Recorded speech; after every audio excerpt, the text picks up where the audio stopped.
I'm going to tell y'all right now, all of these wonderful people would not be here without Patreon supporters like you. If you enjoy credible news, reviews, and commentary on UFOs and UAPs 5 days a week, you want to support this show. What's your name? Marty. Marty, look how easy this is, Marty. Pick up your phone. Boom! You're a Patreon member. I mean, look, it's so easy. You just click the link, which is right here. Just for $1 a month, you can support this show. Just fill out the information and pledge what's comfortable for you. It could be $1, $5, $10, or who knows. Just support.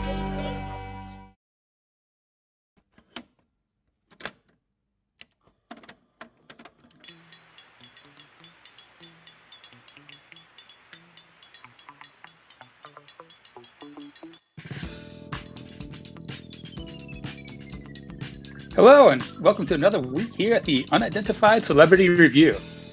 Now, the holidays are usually a quiet time for news, not so for the UFO topic.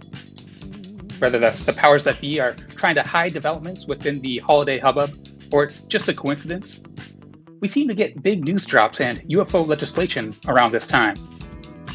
And this Thanksgiving, there was extra heat added to the topic. As Congress discussed plans for one governmental UFO program, the Pentagon announced the formation of another. Will the formation of the latter convince Congress that the former is not needed?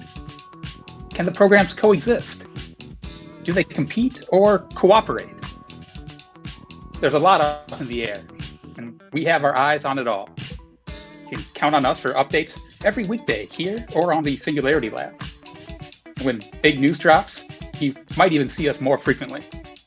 Make sure you're subscribed and hit that notification bell to make sure you don't miss it. Now, I'm hoping that the UFO community has something to celebrate come Christmas. Perhaps, like other developments in this realm, we'll get more questions than answers.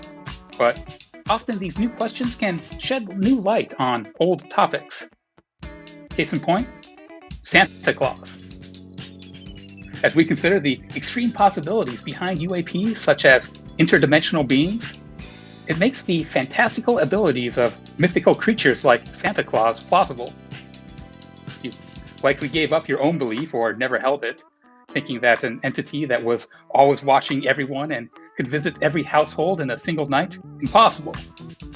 But if you consider interdimensional entities a possible explanation for UFOs, you might have to rethink your disbelief.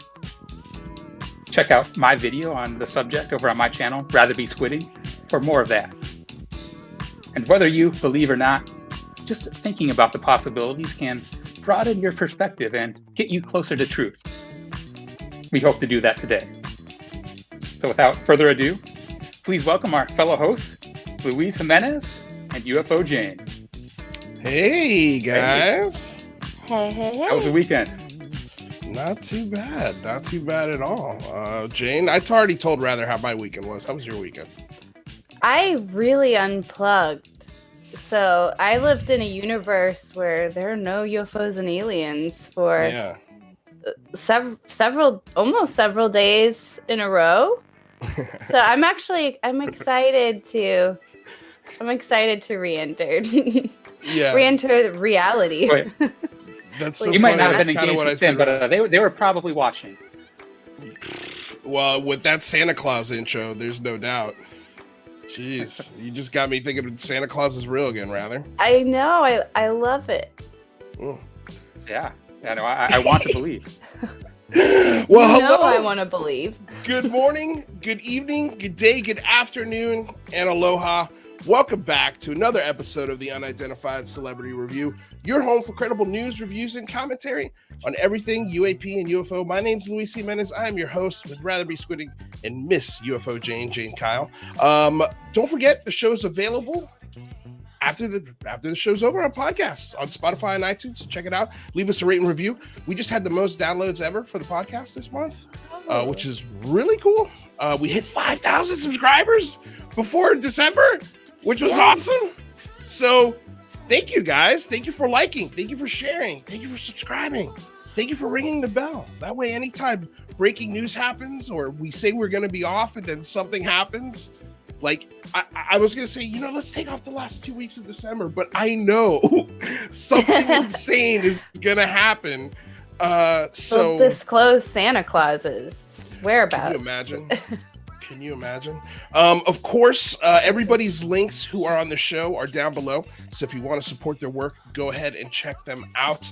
We've got link trees and we've got a merch store. So if you want to buy our merch, I just bought a hoodie and a t-shirt from Ryan's Sprague Shop, and I'm insanely in love with this hoodie. Holiday shopping time. It's fun. It's really. I also bought you. Did you guys see those Christmas UAP Christmas ornaments that were floating around over the weekend? On Etsy, No, you guys. what is it? Is it like that? shaped like a Tic Tac or what? No, you know what? I'll bring them up. I'm going to bring them up. Remind me to bring those up because I don't have them up right now. I'm actually tweeting that we're live on the show. Speaking of, wait, is it? I'm writing it down. Is it UFO or UAP ornaments? Ooh, that's a good question, Jane. Okay, I'll write both. It depends on. Yeah, I don't know. I think both are okay. Okay. I think both are okay. I don't want to draw a line in the sand on that. Okay, so we have a really cool guest today. We've got a lot of neat news that has been sort of going down today, actually, which is fun. So we'll be able to comment on what the Department of Defense's response essentially was to Lua Elizondo and Christopher Mellon. And we're going to be doing that with a friend of the show. He's been on a few times, including for the Big Phone Home, Mr. Manny Miranda, who's an Army veteran and host of Fringe Center Podcast. He covers everything from current events and history to UAP and the occult. Manny, how are you, sir? What's going on? Can you guys hear me? Yep, we can hear you just fine. Yeah, how y'all doing? Congrats on 5,000, man. That's crazy. That's crazy. I told you it was coming, man. I told you from the very beginning. I was like, as soon as I saw his format, I was just like, all right, they got it. Whew, man, it was cool. It was very, very cool. I didn't think we were going to hit it before the end of the month, and then we did. I was like, yes. Yeah, anytime you get a big explosion in UAP news, everyone's going to turn and look for like, hey, where's the non-partisan one? You know what I'm saying? That's kind of like the advantage you have, you know? Yeah, well, that's what we're trying to be, you know, just trying to keep smart. it level-headed as we possibly can, even though I've come to the conclusion I have a belief system. Yeah, and I fight it with every ounce of my being every day because I'm not gonna lie, I want to believe, you know, like I want to believe it all. I want to take it and run with every piece of information. But that's one of the few things that's good about UFOs, right? Is that like it's one of the beliefs you can have that doesn't really isolate anybody. So I still don't understand why the stigma existed for so long, because you know any individual person's belief in anything, right? Whether it's just advanced military tech or it's some ultra dimensional visitor, it doesn't affect anybody. Nobody's starting a holy war over UFOs yet. I mean, hopefully never, but the point is that like, I don't understand why the belief ever offended anybody. It doesn't make any sense, you know? Right. Well, I can see how it does, because there's just been such a good job at ridiculing it from the Department of Defense and Air Force and Navy's end of things. Now you're talking my talk. You know what I mean? Like that's where it comes from. It doesn't really, like, that stuff didn't come from the public. You know, and I mean, in I guess not necessarily just the conspiracy community, but in most places that's called astroturfing, right? So there's a big difference between that sort of like grassroots movement of, you know, the general public has never not been interested in things like the big question of where do we come from, right? The philosophical questions no one has ever really shied from, right? The questions of whether we're alone in the universe, no one's ever shied away from that, including the Catholic Church, which has its own problems, right? So this notion that like there was even a stigma to begin with is so obviously an astroturf movement, right? And that happens all the time, where you have these people kind of push a narrative that's really beneficial to people with a lot of power, but it's not really beneficial to any normal person. So it looks obviously fake from a great distance. You don't have to be in the thick of this researching UFOs to realize that, hey, wait a second. If someone saw something near a nuclear reactor, we should probably listen to them. We should probably look into it, right? I think there's a lot of disconnect with this subject and a lot of subjects in general, you know? No, it makes sense, man. It makes sense. Well, listen, I wanted to have you. I've been meaning to have you on the show for a while, so I'm glad that you were available after this holiday weekend. It was tough to get anybody to come on the show because it's just, everybody's tired. Everybody just wants to chill. I mean, I can tell you that just based off of the golf reservations that are available. Like, I want to go play golf tomorrow. And they're all taken. And it's like, it's Tuesday. What's happening? But anyway, it's just burnout, man. Yeah, absolutely. But I wanted to get your thoughts on the Department of Defense, 2 new offices, essentially, once like an overseer of the other office. Right. And then today they basically said that they don't have any plan. They want to be as transparent as possible, but have no plans of sharing anything with anybody or really asking anybody's permission. I mean, it seems to be clear that this AOI MSG office is welcome is to going acronyms forward. Yeah. Well, this is your turf right here. Like, that's why I say that, because if you've served in the military at all, or like in intel, I mean, this sort of a vocab soup or acronym soup is it's just like part of the lifestyle. You know what I mean? They constantly make different groups like this that have, you know, they're designed to have the title emphasize what the office does. But typically most of these offices don't really stop and think about like what the acronym is, which is why you have these acronyms that are like ungodly, right? And this is real common. So this is just like the first time the public has seen it. You know, I think the public has seen a few of these offices like this, but I don't think most people are paying attention as hard because they weren't talking about UFOs, right? As far as the office goes, if it's made with the intent of sharing information, then it would have acted, like I said, when it first was announced, like as a central repository, right? It would have been the place where you had all the like analysts, all the people doing the work to understand what the data was telling them. And they would have also had the ability to then disseminate reports and put things out to the public. It doesn't seem like the office really has that in place. Now, again, like, you know, the whole point of your show, just like my shows, look at as many perspectives as possible, right? It could just as easily be that they're waiting on the Gillibrand Amendment and they're going to establish something after. The issue that people like me, Elizondo, Mellon, anyone that's been in those environments before will tell you is that if from the very beginning they don't have those authorities to report things out, then it's basically a moot point, right? If they don't have the ability to take information and give it to other people, right? Whether it's other members of the IC to review, or it's the general public with a declassified or redacted report. If they don't have that set up from the very beginning, it's hard to make the argument that this is about transparency. Like I just don't see a way you could argue that if you don't have the capability to report out to the general public. You understand what I'm saying? It doesn't make any sense to anybody, really. Like even people that even Mellon, I mean, the former undersecretary of the DNI and stuff, right? Someone who really, really understands this world is coming out and telling everybody, hey, they don't have those reporting authorities. I don't know what they're doing, but clearly they're not setting up to disseminate information. I think that's when people should listen, right? I don't really always jump on with every person's like a UFO celebrity and stuff like that, but we all know there's some people that are like beyond that, right? They're not the snake oil salesman. They're truly the people that understand what's going on behind the scenes. And Mellon and Elizondo are 2 of those people, and they're telling you, just like I'm telling you, they're setting up with no authorities to give out any info. So I can't come up with any other explanation other than like undercutting the Gillibrand Amendment. I've tried to come up with like other theories in my head of like maybe when the Gillibrand Amendment hits and it passes, then they'll kind of adjust and everything. But, you know, when you're setting up one of these offices, like it's not easy to get everyone on board to do the right thing or do the same thing, right? If you're starting off with no reporting, it's not you can just flip and get that. You know what I'm saying? It's a process. So I just don't see any way that they can spin this as like a positive, good thing. That's my issue with it. Well, I mean, what wasn't this? Didn't this stem from the June 25th kind of UAP task force report and the mandate of that was doing a replacement for that? And so they do. It wasn't just out of the blue, right? It was they're exactly. And here's the big issue that they're trying to and they're trying to replace a group that really was already underfunded and undercut. You know what I mean? Again.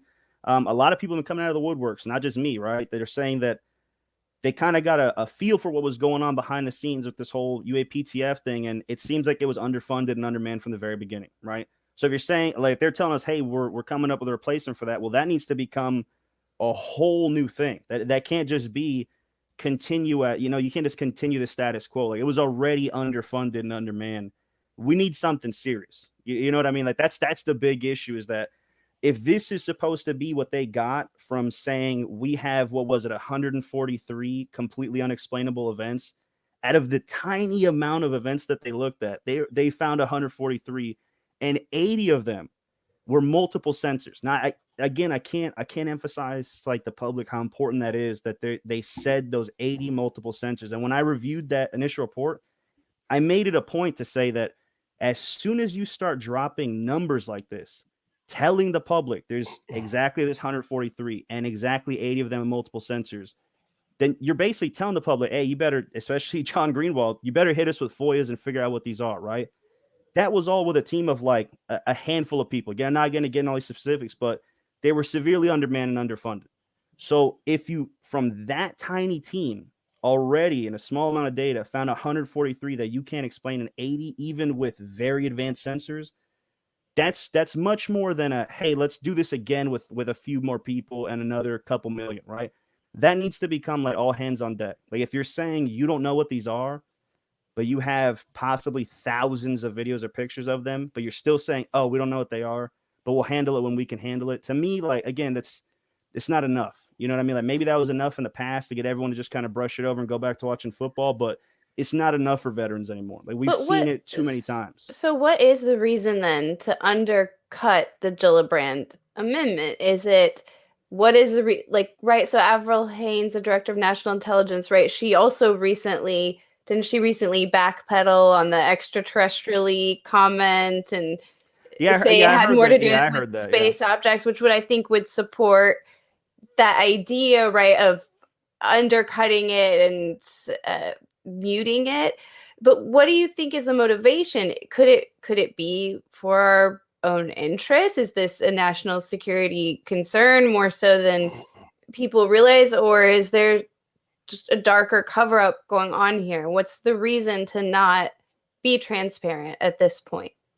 Well, honestly, I mean, again, personal opinion versus like what I've seen behind scenes and stuff, right? Personal opinion is, yeah, I think there's been a multi-generational cover up. You know, I mean, I'm not shy about saying that, even having served. Seeing it from the inside, I think the last time I was on a regular episode of UCR, I told everyone, hey, it was at the height of like, hey, you know, the height of like post the report and like everything's moving forward. I warned everyone, hey, I'm as excited as everybody else, probably more than anybody else. But we got to be careful because the people that are actually at the top, above all these people, they don't care about exposing the truth or passing laws or setting any rules, right? We've kind of fallen into this this false sense of security as a species, that we think that the people that we elect are doing it for the greater good, right? Now, that doesn't mean that everyone who holds office is evil, right? But there's no sane person that wakes up in the morning and says, I should be in charge of 20 million people, right? Nobody with a stable mind is going to say that, right? So just inherently, the system and scope of power across the world is pretty much going to corrupt most humans, right? Now factor in things like secret arms races, right? So one of the aspects of this that's going on is, let's say it is advanced technology. Maybe it's ours, maybe it's another country's, whatever it may be. If this is a technology that is human and we don't know who made it or how it works, well, then you don't have an advantage here. You have an arms race, right? Right. People tend to believe that, like, they believe in like the World War II myth, right? That like one country made nukes and then that stopped everything, right? That we made nukes and that stopped everything. It didn't. Once we made nukes, everybody else fought to get nukes, and they're still fighting to get nukes because the whole goal is to even out the playing field. So if this is human technology, then it's likely what you're seeing is that people are trying to be a little more hush-hush about it because there's an arms race behind the scenes. So that's one aspect of it, right? We can't ignore what today is, right? So again, you guys can go and jump in. Well, I mean, we're not being quiet about it, right? Like there's been unprecedented non-quietness about this since 2017. That's my issue. That's why I don't. And again, I've seen things that lead me to believe that I can't believe that this is, you know, an advanced plane that we have, or an advanced craft that we have, or an advanced craft that China has. You know, some of the things that they're capable of are essentially, you know, there's no nice way to put it. I mean, they're basically world-ending capabilities, right? Most people in the civilian world don't understand this, right? If you can go between mediums without any issue, complete ease, you can go so fast that you're basically teleporting at this point, right? You're going at that speed where pilots lose track of you instantly, right? You're possibly shape-shifting, have been reported, right? You're talking about manipulating closed systems like nuclear launch reactors. This is a potential weapons platform, right? And this is why I argued from the very beginning that I don't believe that it's man-made. Because if any country had the capability to take a craft that goes so fast that no sensor can detect it, nobody can see it coming, and no air defense can stop it, that is a world domination weapon. That is not going to sit in an arsenal. That's not going to sit behind some closed door, right? That's going to be used. Now, is someone going to make it and take over the world? No, they're going to want to try to like play their cards right. But I just can't imagine it not being weaponized almost immediately, right? We went from, let's just take AI. We went from 5 years ago presenting Spot the robot dog and going, this will never have a weapon on it. Everyone calm down. We're not going to weaponize it. What did we just see at a military fair not even a year ago, just a few months ago? We saw one of those Spot dogs with a 50 cal sniper on his head, okay, instead of an arm. If you had the ability to shapeshift and teleport, I promise you there would probably be an American flag on every capital right now. And if China had it, I guarantee you South Korea would not be there. So again, we can say they're playing their cards right and they're holding it in. This is too much of a jump. You know, this isn't like a small step forward. This is a gigantic leap, right? And then you have to question how they get there. If it is human tech, how did they go from jets to non-propulsion? Where did they get that from? You know what I'm saying? If they had that, there's typically going to be some sort of technological scaffolding. There's going to be steps in between that lead us to this. Could all of that be kept secret? Yes, it can. But would people in power not weaponize it? That's the disconnect that I have with it's human technology people, just from a 30,000 foot view. Now, I've also had my own personal experiences that I obviously would only be able to be shared in full at one of these congressional hearings. That's why I take the Gillibrand thing personal, because it was laying out and still is laying out a foundation so that former service members, people that held clearances, people that did things in intel could come forward to these congressional hearings and finally explain what we saw. And if they still have some of the things that we recorded, we can actually show them, right? That is now being undermined. I just can't imagine why anyone would do that. You understand what I'm saying? That is an issue. I don't get how it's actually being undermined, though, right? Like, the senators are smart people. They're going to know that, you know, there's no reporting mechanisms and stuff. And there hasn't really been any compelling argument or case that this is going to stop or dramatically change the Gillibrand Amendment. So I'm still kind of at a loss to what the real strong negative reaction to this new office is. Okay. Yeah. I'm sorry, Manny, before you answer that, I was going to just quickly jump in, and I've been pretty quiet here because I'm talking to people behind the scenes. We've got like breaking news on the Gillibrand Amendment right now. Apparently there have been some senators that endorsed it publicly and voted no on it when it came to the vote. According to Jazz Shaw, the NDAA cloture failed along with the Gillibrand Amendment.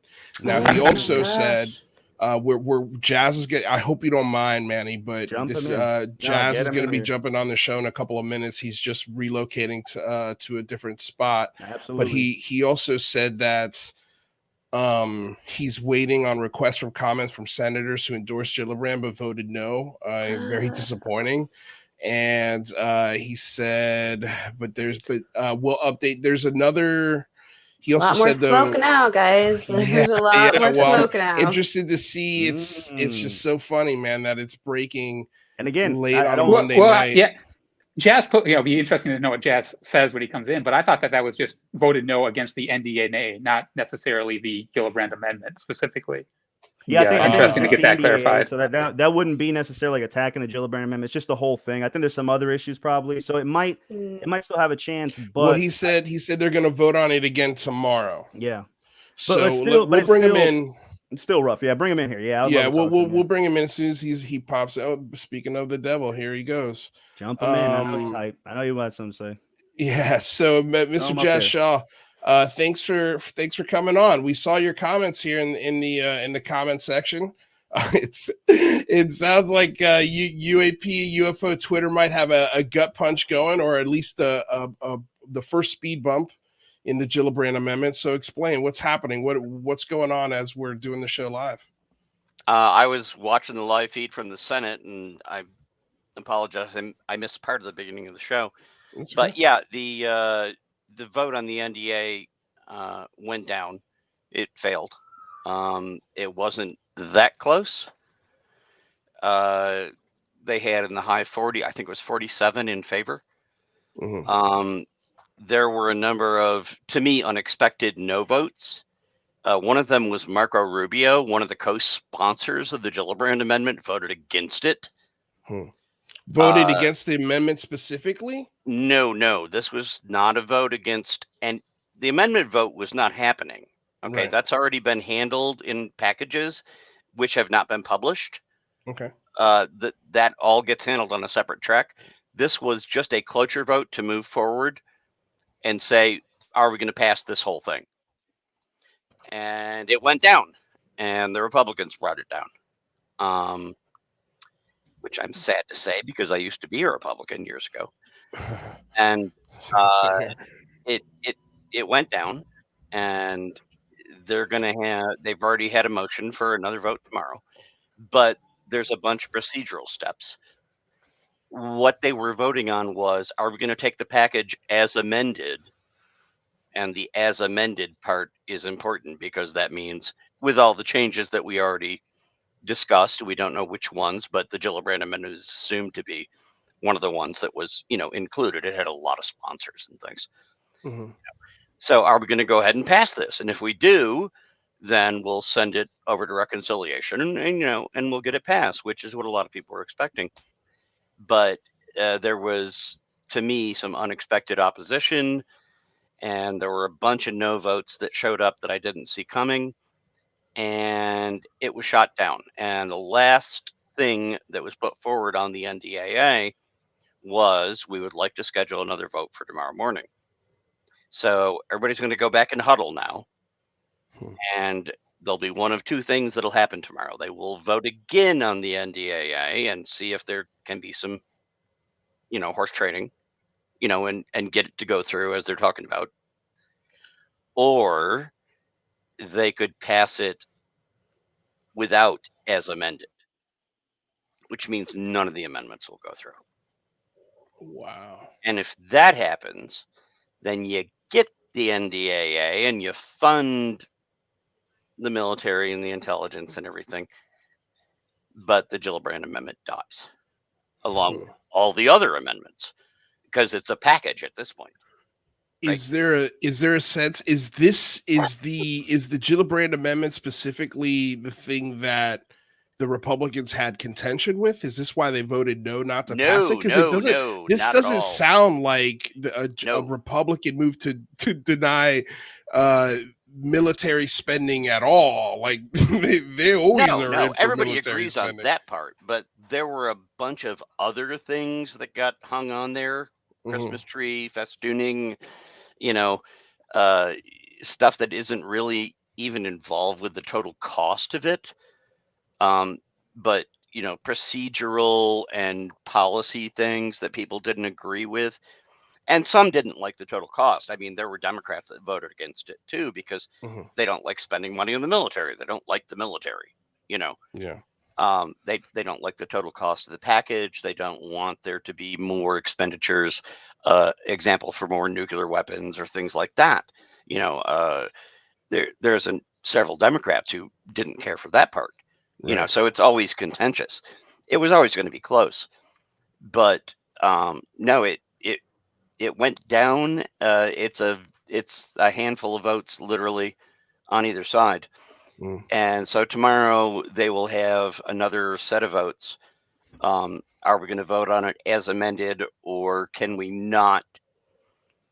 And there will be room for a little bit of negotiating, like maybe we could change this thing or this thing, but they can't go through all of them again. There isn't enough time, Well, So okay, but here's my question. So is it a good sign or a bad sign that Marco Rubio didn't sign it, even though being a proponent of that specific amendment, because he's got the confidence that when they go back in this meeting, they've already got a list of amendments that they could cut out of this bill that would make it more palatable to, say, either more Democrats or more Republicans? I have a question in on that, but it's pretty late at night to get a response back from Rubio's office when he's still in chamber. Right.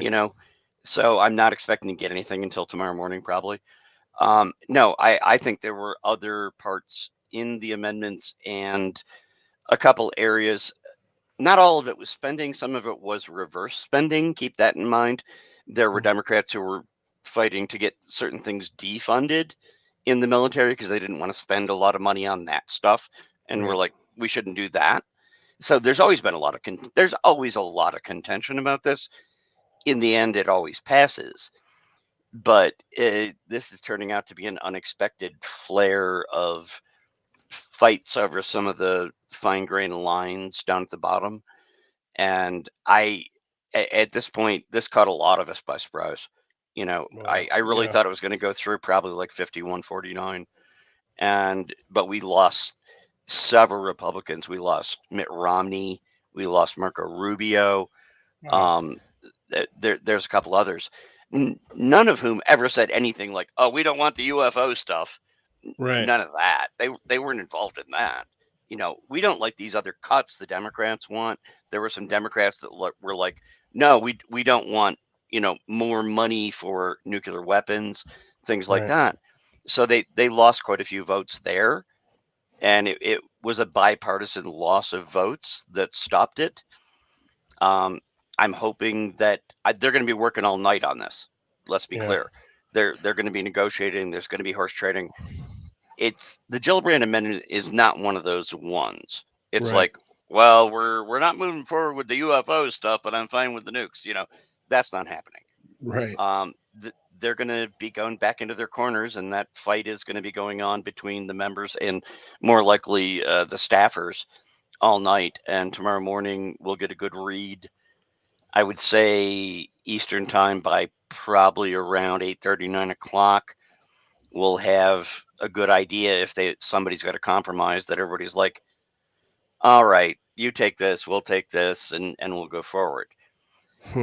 If they can't get to that point, they may just drop all the amendments and then just pass it, just the baseline NDAA budgeting, which means all the amendments die. Right. But they still fund the military, and they know they have to fund the military and the intelligence. They know they have to do that. It's going to pass. The question is, are we going to have an amended bill that passes, or will we have just a bare bones bill? And I'll confess to you guys, I'm a little worried because we're also coming up on the 25th of December when the continuing budget resolution that was passed in October to keep the government open, that one expires in 3 weeks. And nothing to do with UFOs, nothing to do with the Gillibrand, nothing to do with the NDAA, just keeping the damn government open, right? They're not even there yet. They're not even agreed that we're going to get another bill to keep the lights on. So that's how divided they are right now. So I am more concerned than I have been since the beginning of the process that they can pass anything right now. We might lose all the amendments and get the bare bones NDAA and the Gillibrand Amendment and the new office that we're interested in disappear. And we might not even keep the government open. In 3 weeks, it could be a shutdown. Wow. That's how poisonous the atmosphere is right now. So that's the beginning of my update. Anybody has questions, fire away. Right. Did you think that the DOD news about the AOI MSG had any influence on this at all? Not in my opinion. I haven't seen a rumor about that. I mean, it's on UFO Twitter. It's the biggest thing on UFO Twitter. But everybody has to realize there's 100 members of the Senate. There's like 5 of them, maybe 7 that give a crap about this. Yeah. They're all fighting about other things that just boil over into every aspect of society. Everybody is sitting there right now and wondering, wow, the poll numbers are shifting a lot. Midterms are coming up next year. Control of the House, control of the Senate are down to a razor thin edge. And the polls are looking worse for the Democrats right now, a little better for the Republicans, still very close. Yeah. Trying to wrangle every angle they can get because nobody's thinking about all of just this right now. They're thinking about the next 12 months. Right. Because next November, there's an election coming up that will determine which party keeps or loses control of the two chambers of Congress. If the Democrats lose either one, Joe Biden's presidency is over until the next presidential election because nothing else will pass. They're not worried about UFOs. They're not worried about any of the stuff we're worried about. They're worried about power. Right. They're worried about who's going to hold on to the power, right? And trust me, I work with these people every day. That's all they're. How does that poll in Virginia? How does that poll in Wisconsin? Right. You know, and that in that question is not UFOs.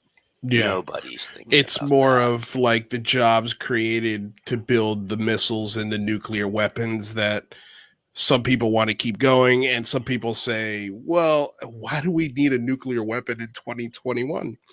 Like we've made them for the last 70 plus years. That's one example. Pretty much perfected it. Do we need a budget for that anymore? And so but I there's get also that. There's a lot of other aspects to it because that bill has a lot of stuff that's not directly just financial involved in it. It's in our relationships and endorsements for different relationships, like how close are we to China? Should we be backing off from China? Should we be more cooperative with Russia? What's going on with Australia? What's going on with France is really ticked off at us right now. There's a lot there's a whole bunch of little nuggets in there that tie into all these things. And everybody's watching that and it's like, wow, in my district or my state, does that win me votes or does that lose me votes, right? Right. You know, and I know I make it sound like there are a bunch of sycophants who are just self-interested. Well, and they are just a bunch of sycophants that are self-interested. Well, yeah, but I mean, this is a huge spending bill. The Republicans have a lot on the line to say we're not going to agree to a couple of huge bills like this that spend a ton of money and then turn around in a week and a half and let the Democrats slide through with the president's BBB Build Back Better bill. $2 trillion at least. Some people are saying the real cost is $5 trillion. And there's a lot of Republicans who are looking at all these actions and saying, I can't vote for anything. Otherwise, I'm going to be viewed as signing on for $7 trillion in debt. You know, that's one of the big overarching conversations that's happening. So no, I don't want to leave anybody on this show with the impression that I'm coming on here and saying, oh, the bill passed or failed because of UFOs. Right. No, nobody's talking about that. Yeah. This it's bill not and the thing. The thing we want. Yeah. That's just coattails that's dragging along on these other much larger so issues. What we're saying is so just thinking in future, like what we need to maybe start looking at and asking for, say if we did another big phone home, is to make sure that in the original NDAA for the fiscal year 2023, that Gillibrand verbiage and amendment or is already part of the bill. There's no amendment, so that way it can't get shot down. You are very astute, Luis, because here's the other part we didn't discuss. There's already a portion of the House bill, which we talked about before, the Gillibrand part, which is not nearly as good as the Gillibrand part. Right. But it's there in the House part. Right. That's not an amendment. It's going into reconciliation if this goes through. Right. So if we get a passage tomorrow without amendments, the Gillibrand amendment goes away. But the Gillibrand part is still there. Right. It goes into reconciliation, and we're back to nobody's going to die on that hill. It's like, okay, fine, Gillibrand, here's a UFO shit, you know. Right. And they'll do that. So the better approach in retrospect, if we do fail on this, and I'm not trying to jinx us, I don't still know that we will. It would be better next time to make sure that the Gillibrand language is in the original bill and not entered as an amendment, because what we're fighting right here is not a matter of policy.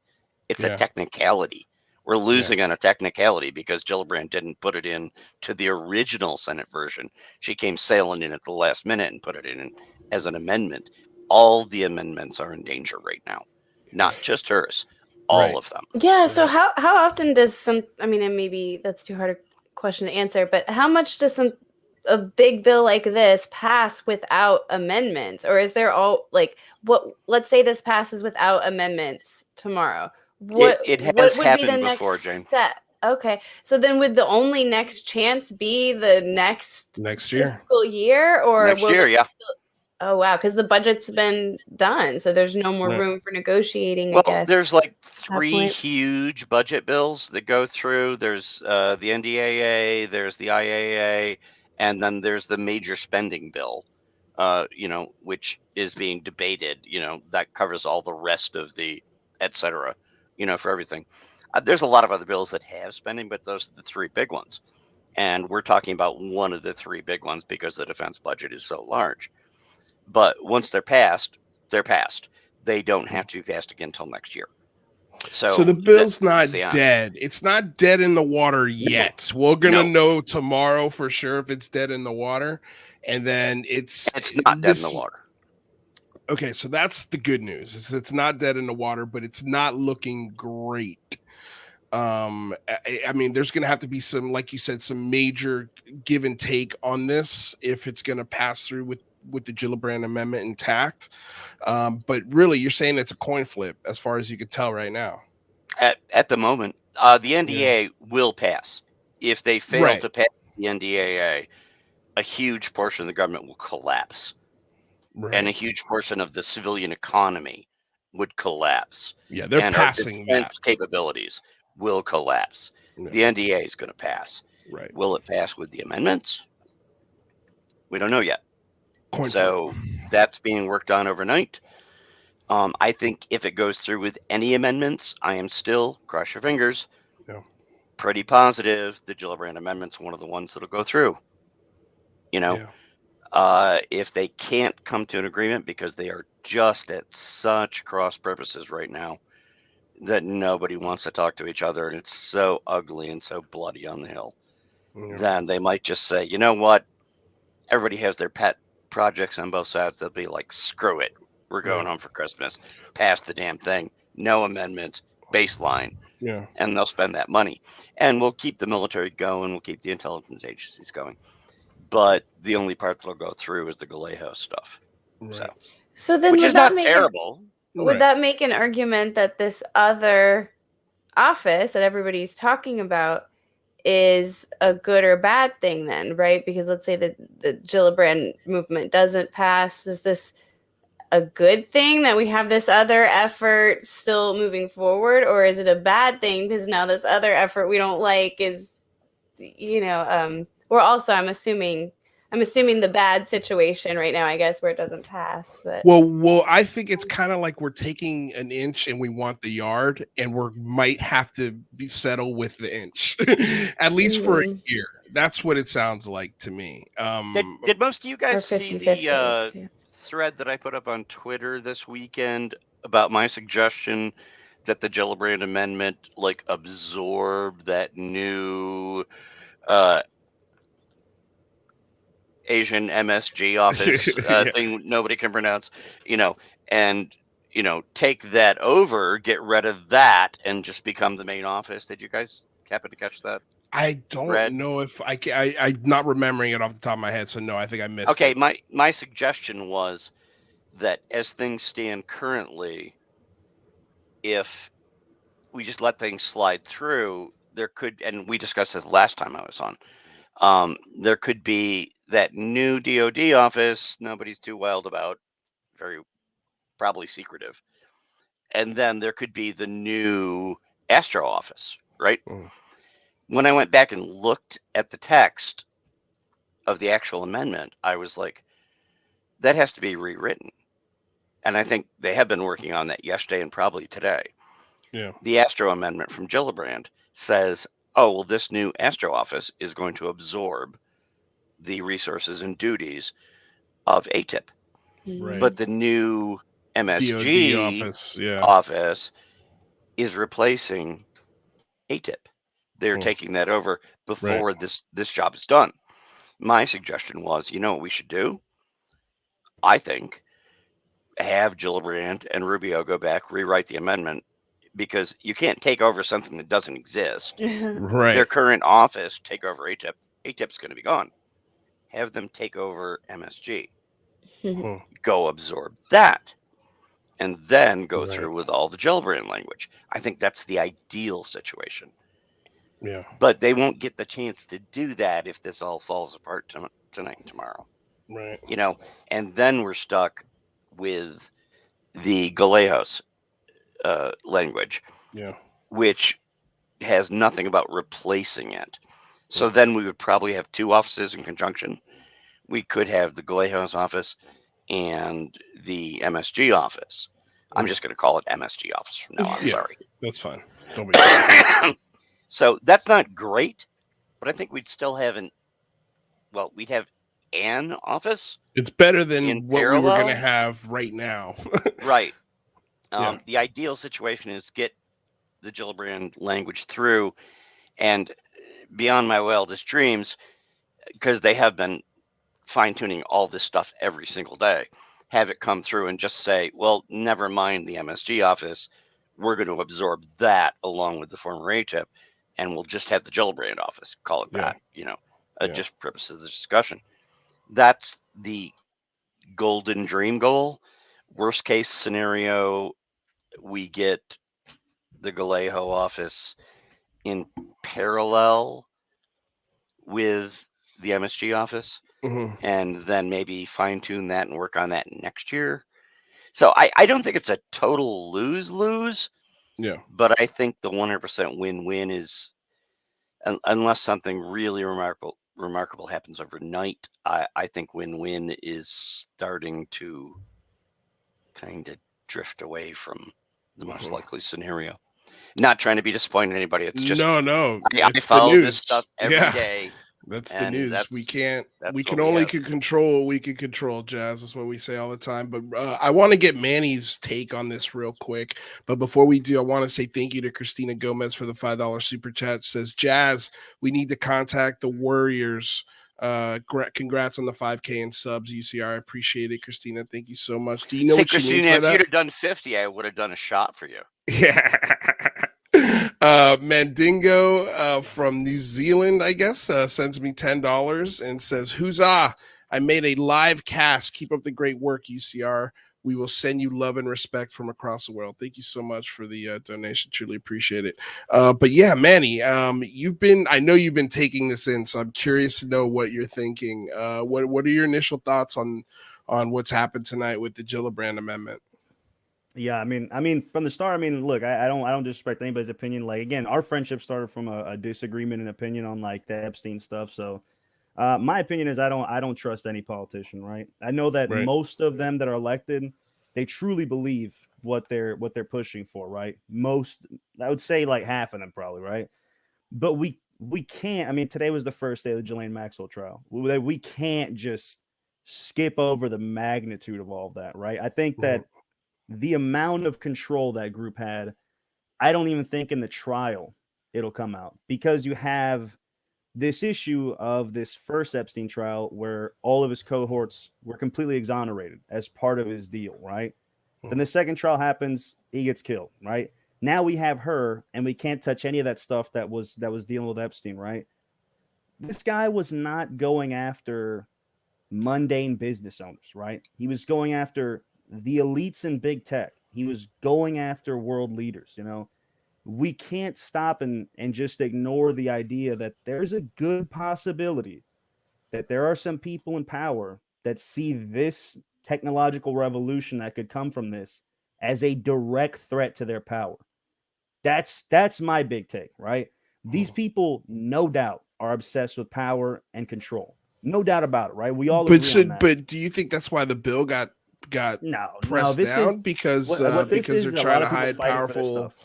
It's just people fighting for pork. As far as this bill goes, it's like any other, like anytime one of these happens, it's because it's a no-fail situation, right? The NDAA never fails, right? It will always pass at the end of its due course.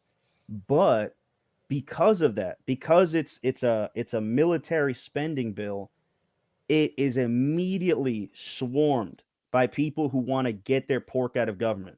So what's probably happening behind closed doors is the Republicans that said the spending for the military didn't go far enough, and the Democrats that said it went too far, are all going behind the scenes to try and compromise. But I guarantee you, there's lobbyists that are in those meetings that are saying, yeah, that's fine and well. You guys don't want to fund nuclear research? That's fine. You guys want to spend more on like enlistment bonuses? That's great.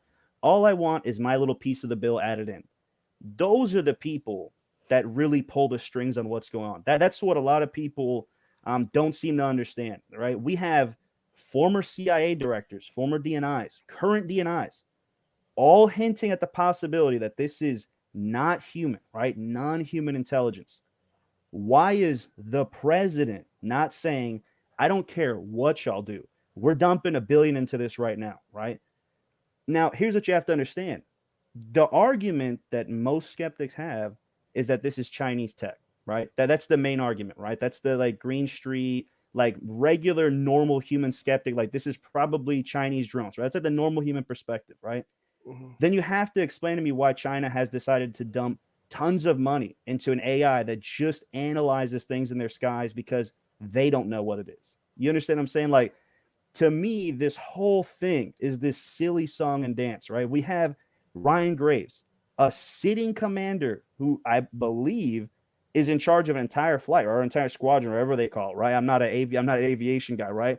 But from my understanding, he was like an 06 last time I checked. That's an extremely high rank, especially for a pilot, right? He's a serious guy. And he testified and said in public that when he was flying out near the eastern seaboard, they saw them almost every day. It's the same thing that most of us have been saying from the very beginning. It's got to be either ours and it's some secret thing, and that's why they're being hush-hush about it, or it's not us, and there's no real explanation why they haven't been dumping money into this publicly, right? It's no secret that there's probably been a lot more research into this privately because it goes back to that arms race I was telling you about. But this bill not passing, I think it's exactly what Jazz said. It's a bunch of politicians, self-absorbed. They're going to get behind closed doors. They know the military and intel and everybody else needs funding, so they're going to take advantage of everyone, and they're going to manipulate whatever they want into the bill, right? It might be a little handout for like a business owner in their small town, or it might be their rich buddy, but these bills typically get loaded with pork, and it's not just the NDAA. It's pretty much any major bill, right? Nobody read the 2017 omnibus before they signed it, right? It was like $1 trillion spending bill. Nobody even read it before they signed it, right? They do this stuff all the time because they just get their little cut of whatever government's spending in, but it doesn't make sense in the grand scheme of things. If professional pilots are saying they see him every day, if guys out at the flight ranges are saying they see him every day, if people all around the world are saying they see him all the time, well, then at this point, either they're just hiding it because they're scared to admit that they don't know anything, or they're hiding it because they're afraid of what it is.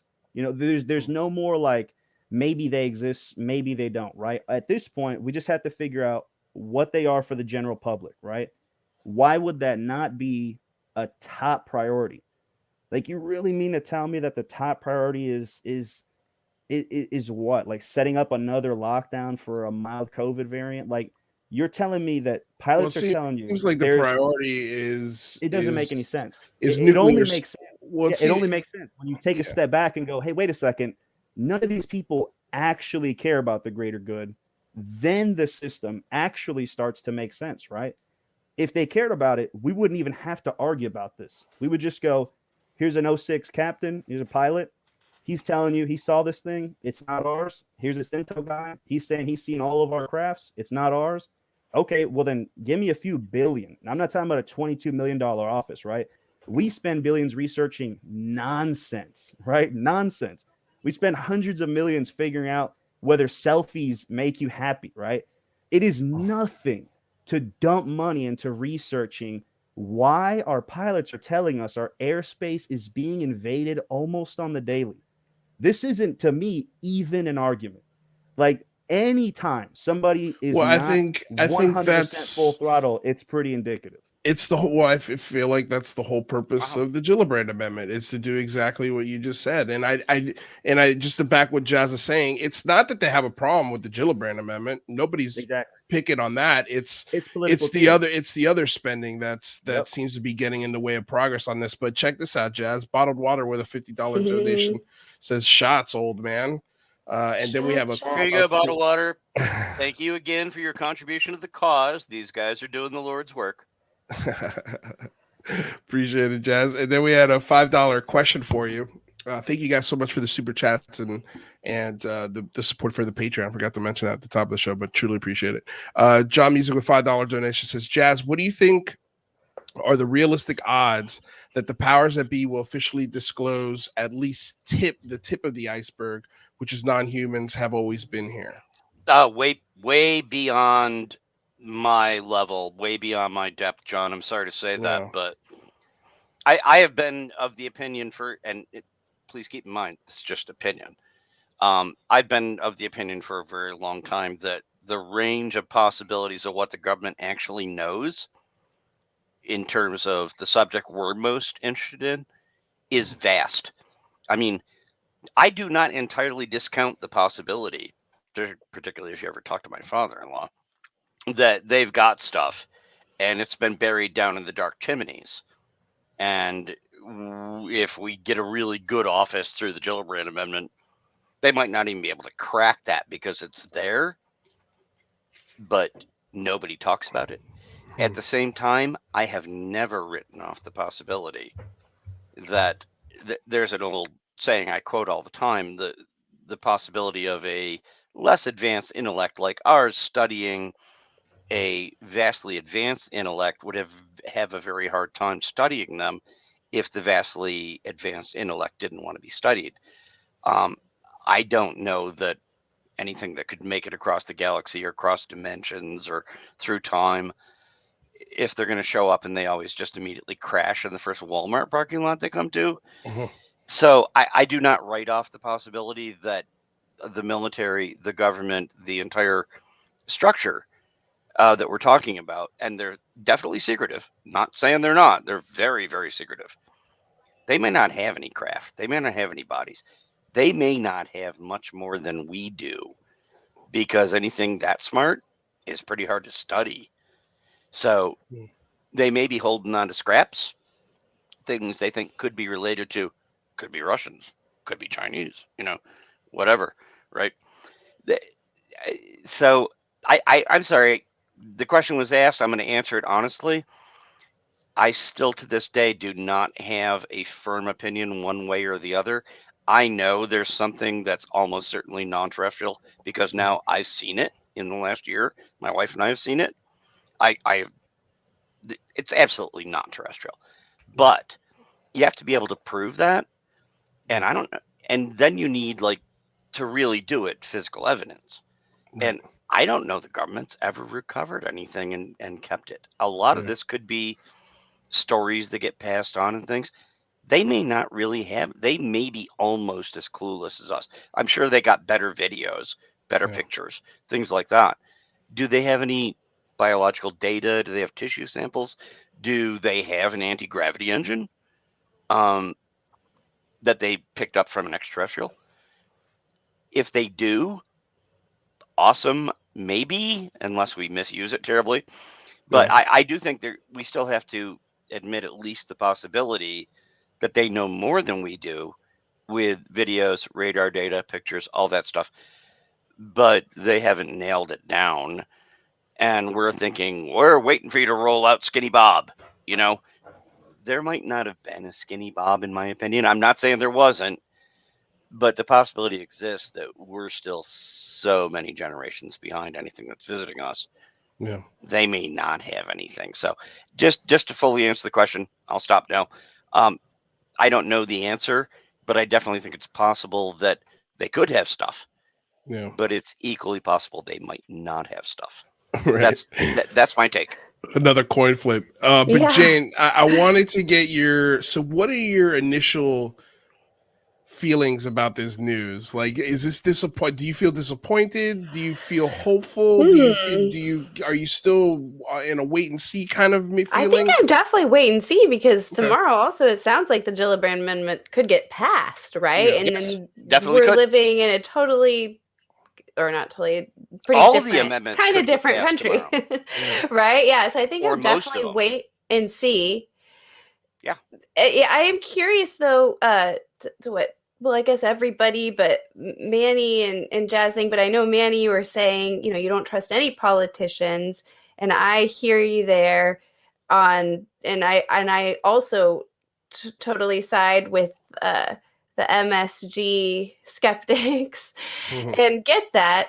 But what, Manny, then makes you somebody who's especially, I don't know if cynical is a fair word, realistic, I guess, about politicians?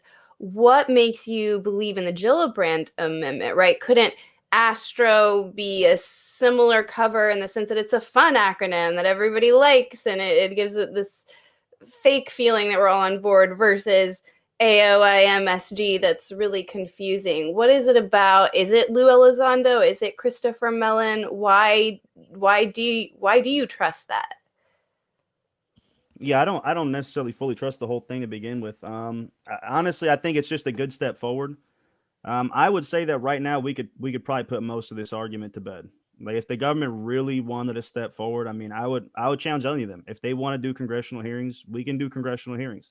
Invite veterans to come in that have seen something, and then try to argue that, you know what I mean? Like, this whole concept is just like, it almost, the whole thing just feels like theater to me. Again, because of what I've done, I've worked on, you know, counterterrorism stuff, counter human trafficking stuff. I know how most of these people operate, right? Most of these people in power don't get there because they want to do some greater good, right? That's my issue with it. Now, are there times when public pressure becomes too high that they feel like they need to act in order to feel like they're connecting back to the people that put them in power? That's what I think is going on. If politicians were serious about getting to the bottom of this, there would be massive public funds in this, right? What's going on right now is essentially, because of this public pressure, they're being forced to react. And this is something that I need to reiterate to everyone that's listening. Politicians are afraid of you. It may not look like it. It may not sound like it because of how much power and control they have. But you wouldn't see this much propaganda in almost every institution if they weren't horrified of the masses. And it's not horrified because they've done something right and they think that we're immoral. It's because they know what they've done behind the scenes to attain that power. And I'm telling you, this whole thing is going to blow up in their face, right? If this becomes another office that doesn't report out, that doesn't put out public, there's no stopping it. This whole thing, the cat's out of the bag. Like, the Pandora's box is open. There's no closing it and putting UFO interest back in there, right? There never was. There was always public interest in it. The difference is that now it's coalescing because of Lou and Chris and all these guys behind the scenes saying, we're actually going to try to push for it. Now, if everything dies down and everything loses momentum, or they can create an office that puts out relatively close to nothing or stuff that's redacted to the point where it's useless, then they can control the flow of information and make people slowly lose interest in this, fall into bickering, infighting, and then before you know it, it's just another counterculture movement that was subverted by people in power. This is not like a new plan. This isn't a new tactic. They've been doing this for literally thousands of years. This isn't like some new strategy, right? Divide and conquer, hiding a lie between two truths. There's no reason to even have this debate. Ryan Graves told everyone he's seeing them every day. Yeah, but I don't think that's a hold on a second. I don't think we're having the debate. That's the whole thing. Within government, debate's not being had. It's the only bipartisan issue on the entire bill. Like, it's the only thing that Republicans and Democrats are agreeing on. They're not disagreeing on this. They're not doing any theater when it comes to the UAP topic. They're doing the theater on the other parts of the bill that have nothing to do with this. So in a way, I understand what you're saying, but in another way, I don't think this is the thing that's holding back the NDAA at all. No, I'm not talking about the NDAA. I'm talking about the bigger by the picture. way, What I'm if saying I is, can jump in, Yeah, go. Luis just explained why all of this is missing the mark. Nobody cares about the Gillibrand Amendment except for about 14 people on the Hill. Okay? Nobody cares. And I understand Manny's a lot younger than me. I'm probably old enough to almost be Manny's grandfather. But I'll tell you what, I've watched a lot of these moments go by where you're saying, well, if they don't do this, then the people are going to rise up and take them down. Boy, we heard that in the 60s. We heard that in the 70s. We heard it over Iran-Contra. The people never rise up and take it down, and they never get taken down, That's the whole and point. they You're not gonna never stop interest, go but they're not doing down. it. Yeah, that's the whole point, though. They're not that worried about it, really. I'm sorry, I'm not trying to be a Debbie Downer here, but no, they're not that worried about the people rising up and going, you didn't reveal the UFO secrets, and now we're going to overthrow you. Oh, no. Everybody in Congress is sitting there going, of course, but again, how many veterans have come forward in the last 5 years publicly versus the last 80? No, it's a lot more. There's a huge difference in culture now. That's the problem, and that's why you have these. Well, isn't it though? We only have like 3 or 4 though, right? There's not a ton of people, right? There's only Ryan Graves and that we know publicly. That's what you're seeing publicly, right? Yeah. Also, behind rather the it could scenes, be 100 veterans. We went through a period where we found out that literally our government was going and selling off and buying money back and forth between the Iranians when they were supposed to be our enemies and the Contras in South America and all this stuff. And even the president, who was suffering from Alzheimer's, didn't even get booted out of office, and nothing happened. Nobody paid a price. This is like small, peanuts compared to all that. They never pay a price. They're not worried about the people. They really aren't, because they know the power structure they can get away with amazing. Watergate. Who paid a price? Okay, Nixon resigned, went on, lived a rich life, and then passed away in his sleep. Dude, I'm sorry. I'm too old to be idealistic like that anymore. No, I'm not being idealistic. Nobody's taking down the system. The cat is not going back in the bag. That's what I'm talking about. Yeah, I don't think anybody. Been out of the bag forever. That stigma among the regular people is not going away. No, there's I think you're right always on going to be a power structure that maintains control. That's not what I'm saying. I'm not saying there's going to be some stupid communist revolution, right? What I'm saying is that you're never going to get people to quiet down about this, right? Then that's what you didn't pay attention, or what you didn't talk about the Iran-Contra thing is, since then, nobody has trusted that the government is not involved in drug dealing or terrorist negotiations or anything else, right? It may not seem like there's not going to be a physical revolution. That's not what I'm talking about. I'm talking about a revolution in thought. Nobody's looking at this in terms of it's a serious issue in Capitol Hill. That's the whole point that I'm pointing out. If a pilot's telling you they see it every day, and you're saying your job is national security, you should be supporting it. But we don't see that movement. But now that there's this groundswell of people saying what's going on here, it's the first time you're actually seeing people trying to do the political theater side of it, which is what I think a lot of this is. Because again, it's not like Senator Gillibrand just found out about UFOs. So let's be real. Nobody here's a spring chicken. Nobody here's new to the game. But she might have noticed that her constituents suddenly seem much more interested in this. So let me slap something in here, right? Or it could have been, my constituents are already concerned. Let me take a look at this. And then when she saw the data, she went, why aren't we looking at this? And then that's kind of the idea she came out with. But the point is that the idea is not going back in the bag. Same thing with let's say the JFK assassination. Has the country ever really gone back to the level of innocence that it had before the JFK assassination? I didn't live before that, but the family members that I had that did said nothing was really the same after that. Same thing with 9/11, right? There's these watershed moments that don't change the structure of society because there's people above everyone that control the structure of society, but the thoughts of the average person have only moved up in concept since all these guys started getting caught messing up. And this is another one of those moments, right? Again, I said a million times, we can put this to bed right now. The point I was trying to make earlier is that I said it before. We have a pilot who says we see them every day. Does anyone, and again, anyone listening for a second believe that we did not add sensors to those ranges?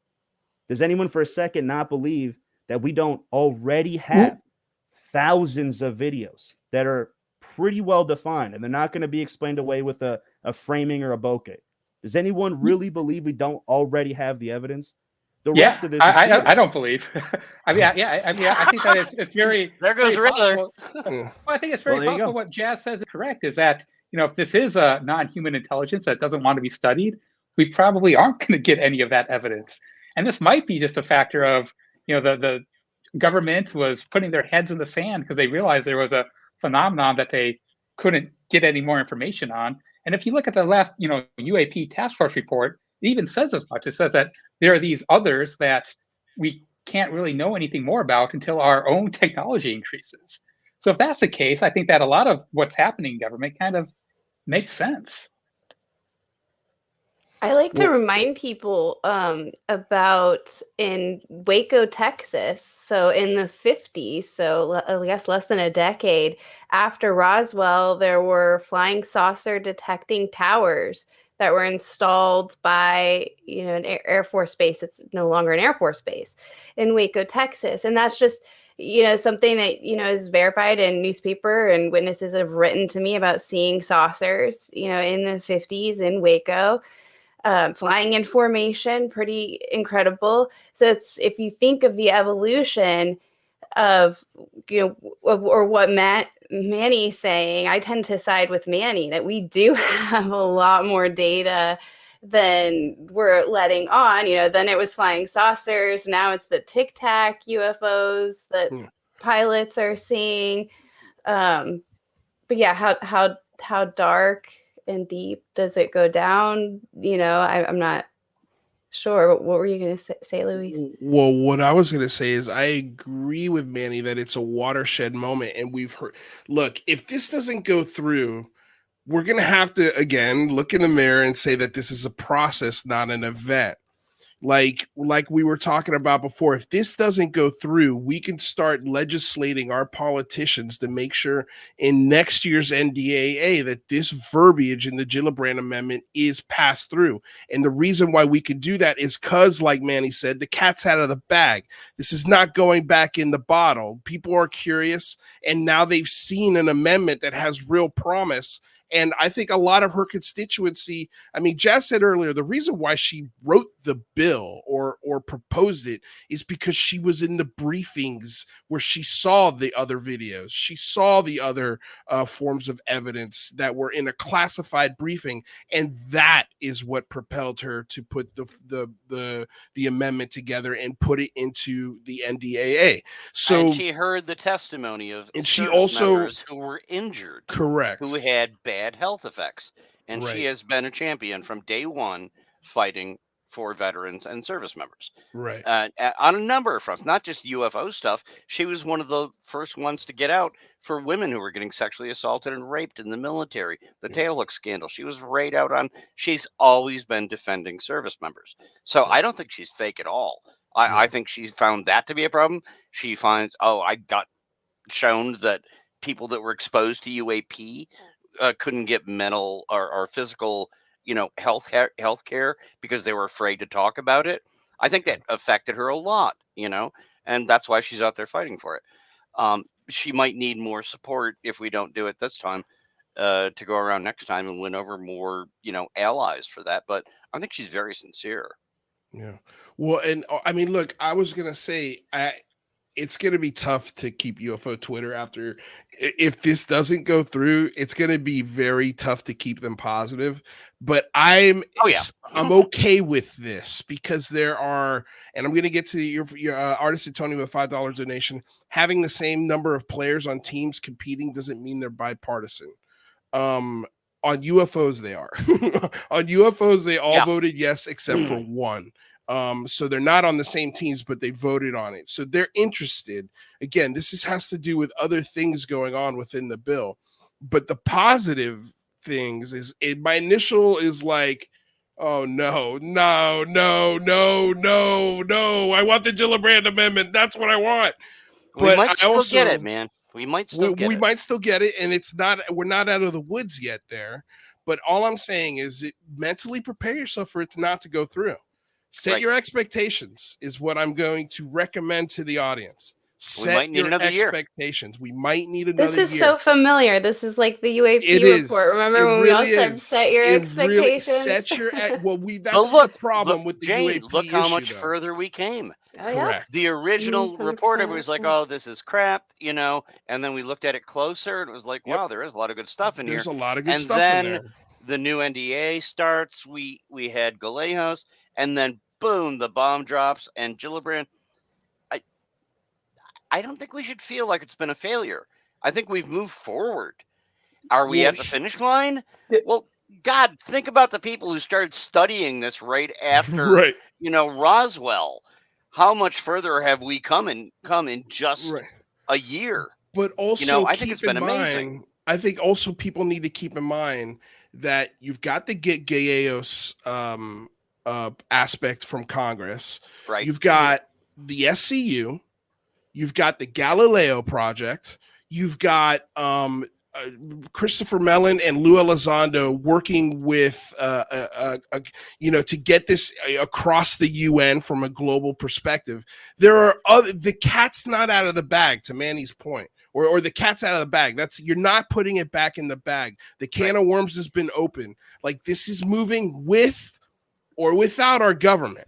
So don't take this as an L if that's what it ends up being, that's how it's going to feel. This is going to feel like a loss, but set your expectations very low. So that way, if it does passes, then we could get excited and start popping the poppers and the champagne.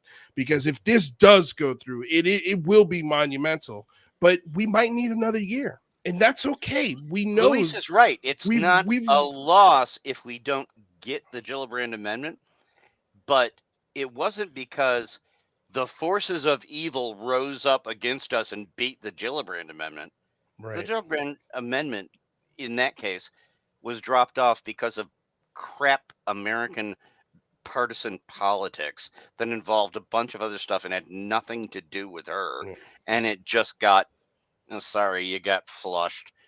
But you try again, you get more people on board next time, and you keep trying.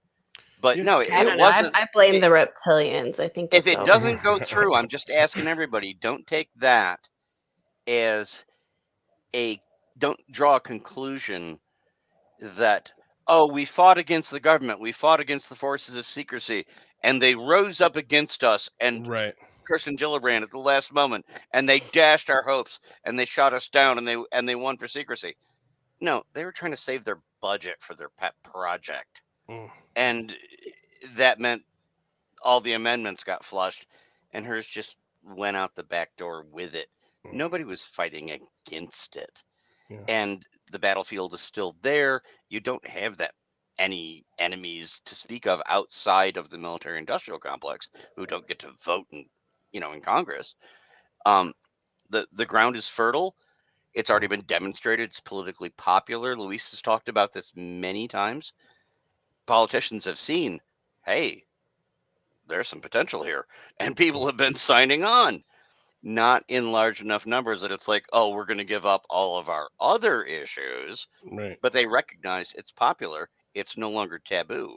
So if we have to try again, I think you got a really good starting point for the next cycle. Hell yeah, we do. A lot of people saw, wow, look at Twitter. There were Democrats, Republicans, independents, everybody out there. Like, we're in favor of that.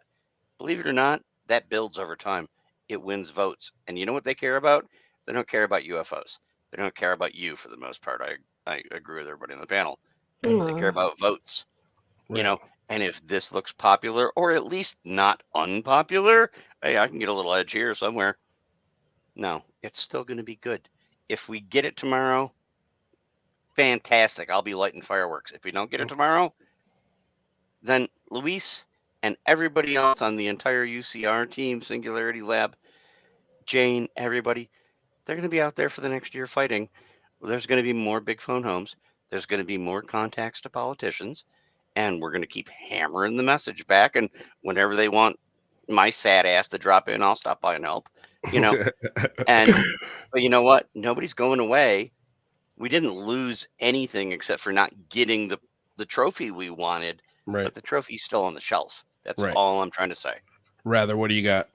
Well, yeah, I mean, and to that point, it kind of concerns me that there's so much negativity about the DoD's, AOI MSG program coming from, Lou Elizondo and Christopher Mellon. There's language saying that they're trying to circumvent Congress and I'll be right back. administrative terrorism. There's some, and that we're, going to war against the Pentagon. This seems a little bit almost dangerous to me when, I agree with Jazz, if this does go down, it's not because of the DoD, it's not because of this new program. And I think it's kind of weird and almost, I think it's weird that there's such negativity about the DoD program. But neither one has to do with the other. We've already established that. Like they're both completely separate entities within the structure of this of our government. But there's a clear different narrative that's being led by Lou Elizondo and Christopher Mellon saying the opposite. And not just them, right? I've seen Jeremy Corbell tweet and post similar things. So there seems to be a pretty unanimous consensus among these insiders, right, who may have helped to draft the Gillibrand Amendment. They seem to all agree that this was not just a coincidence and a follow-up from the UAP report, but directly to undercut the Gillibrand Amendment. And we're just seeing that, in the following days. But I'm with you rather in that there seems to be a prepared response to this DoD effort. Well, they also right. Every response sounds like a prepared response because they usually know, I would say, at least 24 to 48 hours before it's made public, and then they craft the responses so they're ready to go. Right. That just seems something like those kind of men would do in preparation it's for news totally like that. On their brand. And so I feel that because I'm also a fan of the Gillibrand movement, but I think to what Rather saying, but the only real evidence that we're seeing is that, well, it's a really long acronym and it's just not as good as the Gillibrand Amendment, right? That we're not really seeing any evidence, and it is really a big deal to say something like that, right? That one part of the government's trying to cover up the truth from us and keep another part from the government from disclosing this to us. So it is a pretty big narrative that it's in my nature to believe. But we don't have actual evidence, right? It's just, well, the acronym's long and we know that that's what they do, right? So I don't really know where to go from there. Just that I kind of share rather your skepticism on the skepticism. I don't know. What are you going to say, Rather? What do you got? Well, it's just so weird, right? Like, it's hard. It almost feels like we're being told how to feel and not told why to feel that way, which is concerning to me.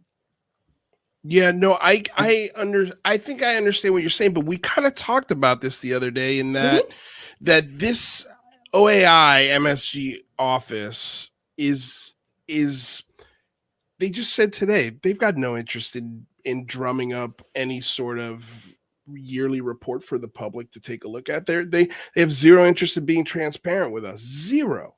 But they also have zero interest in supplanting the Gillibrand Amendment, right? That's fair. I mean, they didn't even they can't even if they wanted to. Exactly. Yeah, they don't hold the cards. They can't even if they wanted to. But what they can do is muddy the waters and just mess with the amendment in ways that we're possibly not foreseeing, and partly we're kind of seeing it now that the DoD is positioning itself to be the go-to place for mainstream media or reporters to get their UAP talking points, because that's what it looks like, but I do understand what you're saying. Like, it almost does feel like we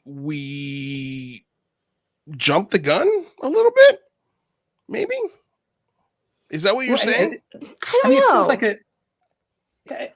it feels like a knee-jerk reaction. I mean, it feels like we're kind of trying to be, manufactured outrage to go support the Gillibrand Amendment, which kind of puts, me in a weird position because I totally support the Gillibrand Amendment and think we should all be contacting our senators to say that hey, this AOI MSG isn't enough.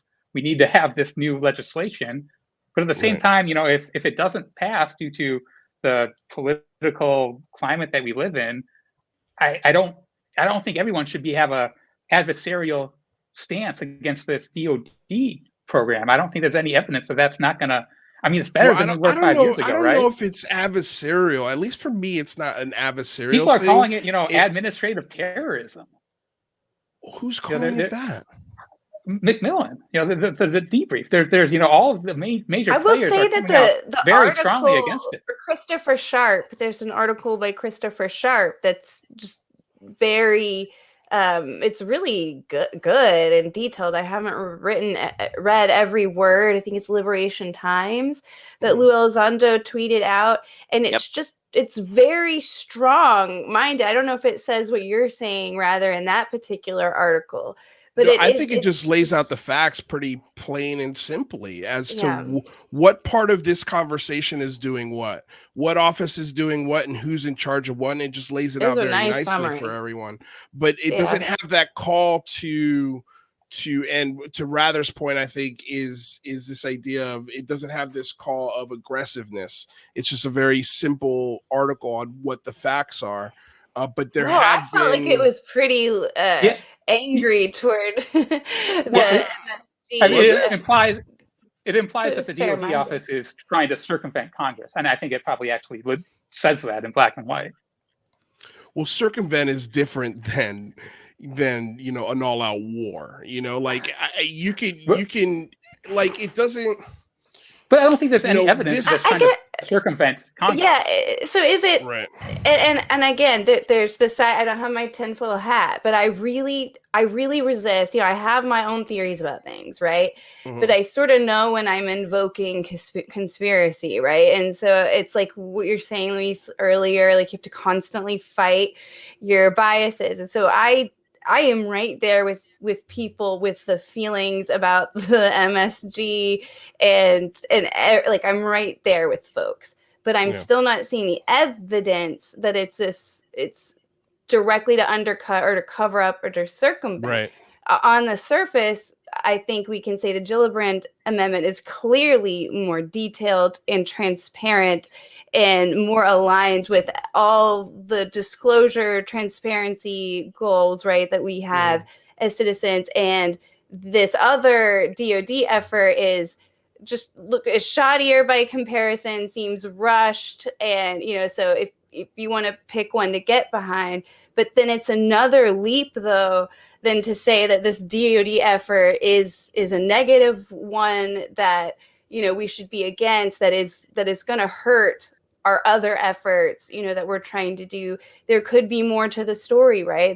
What if there are more national security concerns here, and right, or something? It seems like it's a knee-jerk reaction because Christopher Mellon came from pretty much that exact part of the government, right? Like he sees how they circumvent. I mean, that's the whole point. They left that part of the government was because they were holding information from people that should be getting the information. So there's already a level of distrust with them, with that part of the government. So I could understand if that's their experience with the Department of Defense, why they immediately don't fall for this. They're trying to warn us. It feels like more of a warning. And I agree with you, though, rather, is you got to prove why. Like there's got to be, and maybe this is just a lack of interviews and people having the knowledge of it. We need to talk to Lou and ask him, why is this a threat to the Gillibrand Amendment? How does it undermine it? How is it, what was the term you used? Political terrorism. Like that's administrative terrorism. Administrative terrorism. Like, why is it? Why are we supporting that kind of? And it's a good question. Rather, you're bringing up a really good point here, and I can see Manny just like, yep, that makes sense. I gotta, yeah. But I'm laying back. I just wanted to ask everybody. Go ahead, Manny, in a minute, but Did everybody here watch the last time I was on this show and read the emails that I Yes. let Oh Luis yeah. show between me and Susan Goff, and hear the experience that I went through trying to ask questions of anybody in the Right. government besides her, and I went to multiple offices. My questions were all forwarded to her. So let's not poo-poo the idea that they are circling the wagons and that they're making sure that their message is the only one that gets out, and they're being very guarded in every word they say. So I'm not saying for a second, oh, well, they're just being totally open and honest, and now we've run into this. No, they're trying to shut this down. They absolutely are. And Susan Goff is, the person in charge of shutting this down. But they don't have a path to be completely successful in doing that, is what I said right from the beginning when we discussed it. If the Senate passes something, anything that says, no, verily, thou shalt now do this, then that's what they have to do. Or they either lose their budget, or some people could go to jail. They're going to do what they're told to do. But I do not in any way discount the idea that they are circling the wagons and saying, Yeah. wow, if we can get this new Coyote Roadrunner MSG program and get the Senate to go, oh, well, then we don't have to worry about that now. Well, then they won. But I don't see them winning with that, because I think there's a lot of support for the idea that that's not good enough.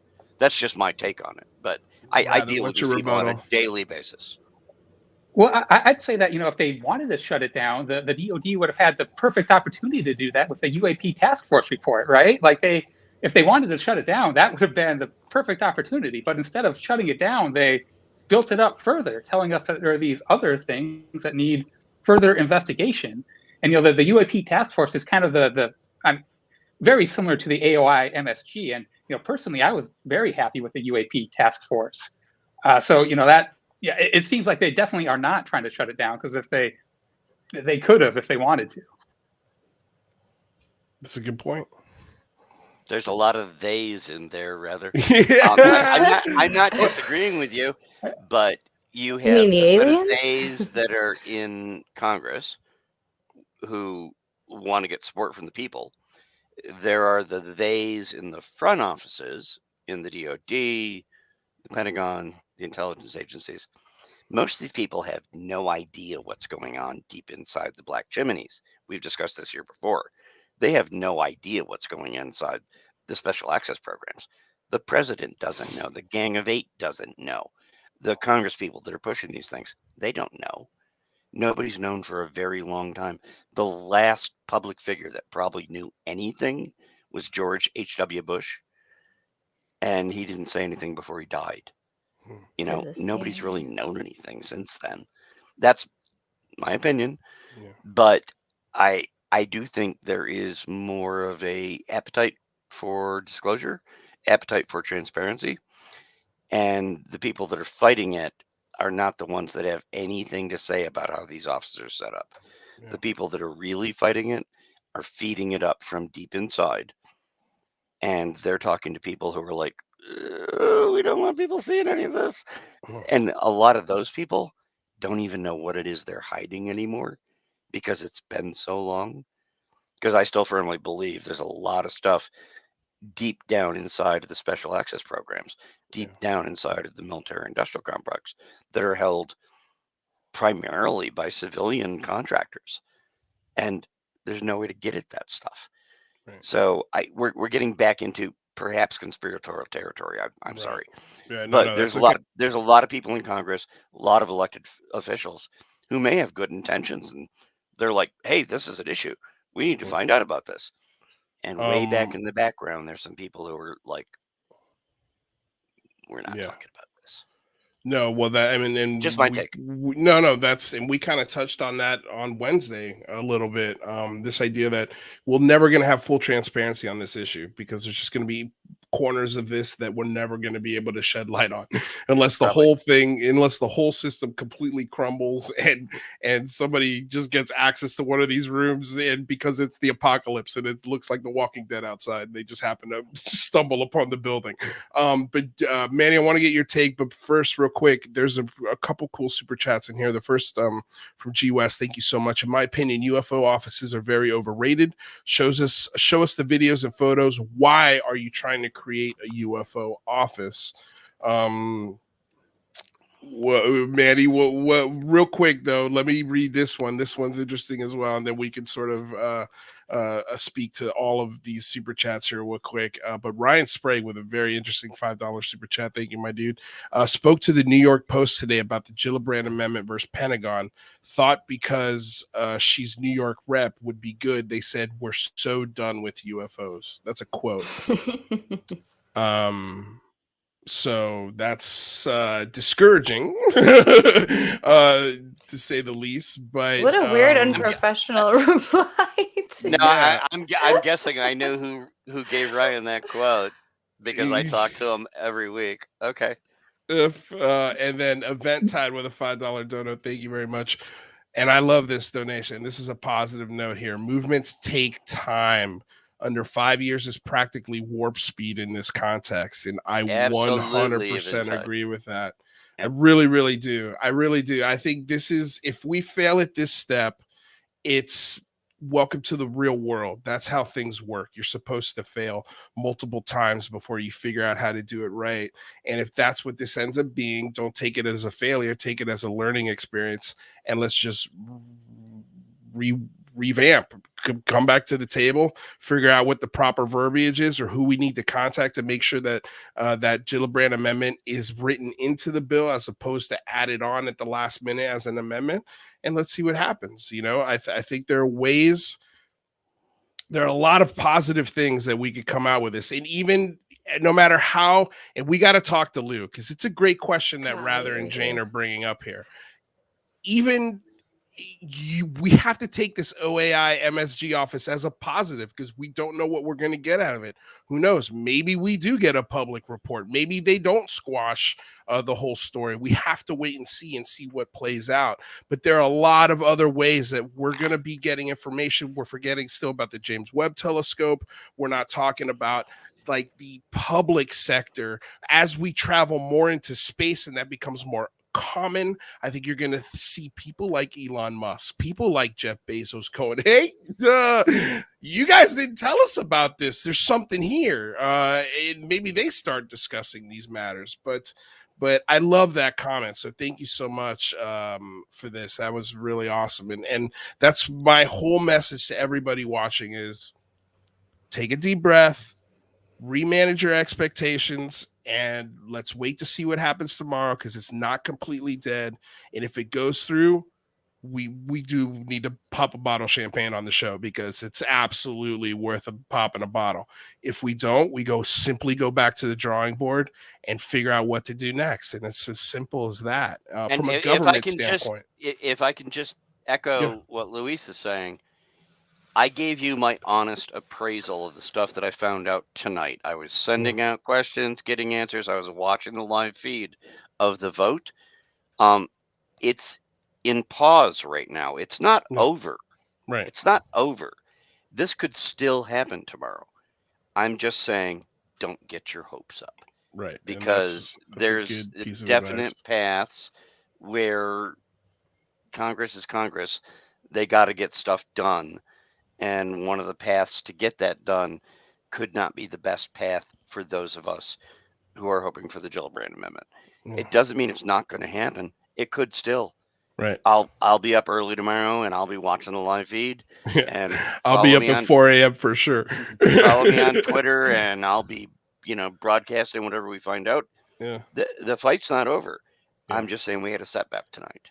Yeah. So that's all I was saying. This won't be the first one either. Right. I mean, if disclosure's happening as we think it, or if we think disclosure might happen, there's going to be so many. It's going to get so rocky. So this is practice. Right. For getting back on the saddle. We're just refining our message. Simple as that. Manny, what have you been itching to say? I've been dancing around this for a long time. I'll just say this. The government already possesses thousands of photos and videos. There's no reason to do any of this. That's Sure. why people are so frustrated that have been on the inside. There is no debate. There's no need to argue anymore. You know what I'm saying? That's the issue, is that people from behind the scenes who have seen what they've seen, there's no way we can justify anything to the public. But this is where the issue comes in. The whole point of the Gillibrand Amendment for us, for people that were in and saw stuff, is that it purposefully went through and said every historical account, video, picture, that stuff also needs to start coming out. That was the big idea behind a lot of these, right? There's so many things that could be released right now that don't display any ways and means, any methodologies, any technological abilities that our crafts have, that we could just release those videos now. And even worse, if we really wanted to, the videos that have HUDs, we could just crop them out. There is no reason. There is literally no reason to not release hundreds, if not thousands of data points tonight. What about panicking the masses, though? Would that be a reason? The problem is, what do they represent? If it's true that they're non-human, they represent a potential leap in technology. When has anyone in power ever been eager to release technology if it did not help them profit? This is like the fundamental. But here's that people are afraid to talk about the conspiracy. No. By the way, I cannot believe I'm playing government's advocate. Well, here's the thing, and I know what Rather's thinking right now, or at least I have a pretty damn good idea. Is that we can't say that, Manny. We can't say that because, first of all, we're not on the inside. And sort of the golden rule of the field is the second somebody tells you something is fact, run away, because they don't know what they're talking about. That's not what I'm. That's what's going on. No. There's a reason he snapped back. No. Look. Let me finish. And that's not to say that you're wrong. Okay. I also, if I had to bet in Vegas, and this is kind of my question to Rather here, is does that stuff exist? I would absolutely bet every penny I have that I agree with you. I think there are hundreds, if not thousands, might be in Vegas, in the Vegas building. Especially when we talked to John Ramirez on Friday about satellite systems and capabilities and what they've been taking pictures of and things that they've been capturing and hiding and not talking about in secret satellite systems that nobody knows about. We launch about a dozen of these things every year. Okay, I think there is a level of information that, yes, you're right, without revealing methods and means and without doing these things. But the problem is we can't say we know that. Like that makes sense, right? But that's why I'm here, because I know you guys can't say because you've never seen it. But right. That's the whole frustration of people like Lou Elizondo, like Chris Mellon, who've dealt with the level of bureaucracy and bullshit at a level I couldn't even imagine. I couldn't even imagine having to file an IG complaint saying, hey, these people who are the highest level military officers, civilians, and contractors are literally conspiring against me. Okay, that is not a simple claim that he allegedly made, right, with this IG complaint, right, saying that they're not helping him get more funding. There's nothing to call that other than a conspiracy. If you're leading ATIP and saying, we're seeing things we can't explain, help us out, and someone's going, nah, we don't take that serious. And then you have to file an IG complaint that not only were they saying we're not going to take it serious, but they were actually trying to thwart your efforts. And that's the origin story of the guy who brought us all this UFO info in Lou Elizondo. And then this comes out and he says, yeah, those same people that are making that office, they're the ones that conspire. They're the ones that are holding shit back. Right. Like we can't say, oh, Lou knows what's going on behind the scenes. And then when he drops a conspiracy theory like that, go, that's a little too tinfoil hatty for me. You know what I mean? Like there's got to be a level of understanding that, yes, there are people that fight for our rights every day. Yeah. But there are equally people that just go for positions of power. You know what I'm saying? This isn't like a new game. Again, we've seen this all throughout human history. Anytime someone has an advantage, they want to hold on to it. This may just represent a technological advantage, or it might represent something that maybe scares them. It's not like they're quick to give up power. Has the war on drugs ended? Have we solved homelessness? Have we even attempted to crack immigration? Right. People don't care about any of these issues unless it affects them having power. Right. And this is just unless another they're one of those it's things. go for it rather. Like you were saying earlier, Lou, the government isn't the monopoly of the secrets anymore. We have the Galileo Project. Right. We have other independent organizations that are aiming at this same thing. So that kind of makes me worry a little bit less that there's these secret people in the government who are trying to keep secrets to hold their power. I do agree with you, Manny, though, that they probably do have pictures and videos, probably a lot of them, that would be interesting. I am not convinced that if they showed us any of these pictures and videos, it would advance the conversation. Like, they might just be weird stuff that they have on video that doesn't really tell you anything. Those acorn, the sphere, and those Batman photos. It might just be a lot of stuff like that who knows? It's weird stuff. Yeah. You don't think Mick West would immediately go, "Oh wait, it wasn't seagulls"? Right. Right. No, well, that's what we need. We're looking for the smoking gun. But I mean, do you believe, though, rather, and we're going to get to these super chats here in a second, guys. Thank you so much. But do you believe that smoking, that diamond in the rough video or picture does exist, where maybe it is two angles? It's something that Mick West wouldn't be able to just easily miss a ID or put a label on. I mean, do you think that exists? If you had to, if you're in Vegas and you could go to the UFO casino, where would you bet on this? Better be careful with this one. I probably bet no, but I really want it to exist. Really, you would bet no. Oh, I'm betting yes, 100%. But then again, I've seen them. I've seen them with my own eyes. So I'm a biased observer. But I think for a lot of people, the government's been filming stuff for a long time. You really think the Tic Tac video and the Go Fast were the best they ever got? I think they have better. I would bet on that. What do you think about that? Rather, do you think they have better than the Go Fast and the Tic Tac? It's how I don't know, right? Because you don't know, right? You don't know. We're visible speculating. Cameras. I think that this is what sucks. There's no reason. I mean, I think that there probably is a lot of. Yeah, I mean, like for me, the most compelling data so far that we kind of know about is the radar data of the Tic Tac going from like 0 to 80,000 feet. Going like Mach 20 in our atmosphere, and I would tend to believe that they probably have evidence that suggests that there's things like that going on. But I think it's another step to say we can tell anything about it or have any idea how it works or even have a picture that could convince Mick West.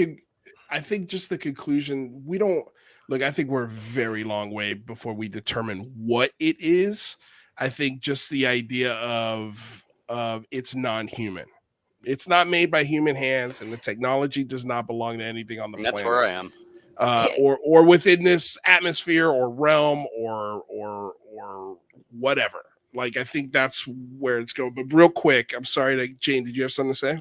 Oh, I was just going to say, can I raise Rather's conspiracy with another conspiracy? Because I think we have some skepticism, but it's like coming from different places, which I find really fascinating. Because the Gillibrand Amendment, definitely, it is, I mean, I did a whole YouTube video about it. It seemed like it was actually pushing for maybe an eventual disclosure of even something as incredible as Roswell, right? And Lou Elizondo's hinted at that, right? So yeah, I'm there with you with some folks who are more of a fan of it, right? Or trying to believe in Lou Elizondo. But remember, there's been a whole we've had a debate about Lou Elizondo and Christopher Mellon up until now. So there are some people who are still skeptical about these people and their motivations, right? And so it to some degree, is it like where you're watching pro wrestlers and you're seeing, one wrestler,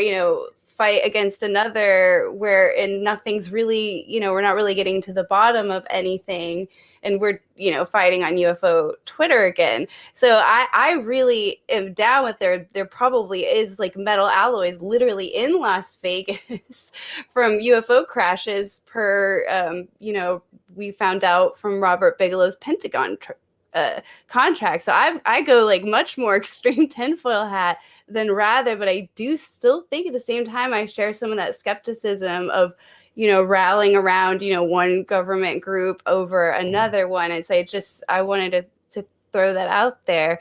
But yeah, well, Jane is saying pro wrestling isn't real. I can't be on here anymore. Yeah. It's obviously pro wrestling is real. I don't know about aliens or UFOs, but wrestling is real. I don't know what Jane's on about. I need to do more research. I need to watch more wrestling videos. I think this conversation is exactly what challenging your belief system sounds like. Like we have to have these conversations so we can show people how to have them, how to disagree and still be cordial to each other. It's wild to me that Rather would go to the UFO casino and go and bet on that there's not better evidence that's been put on the table now, even with photos all of the or videos is what I said.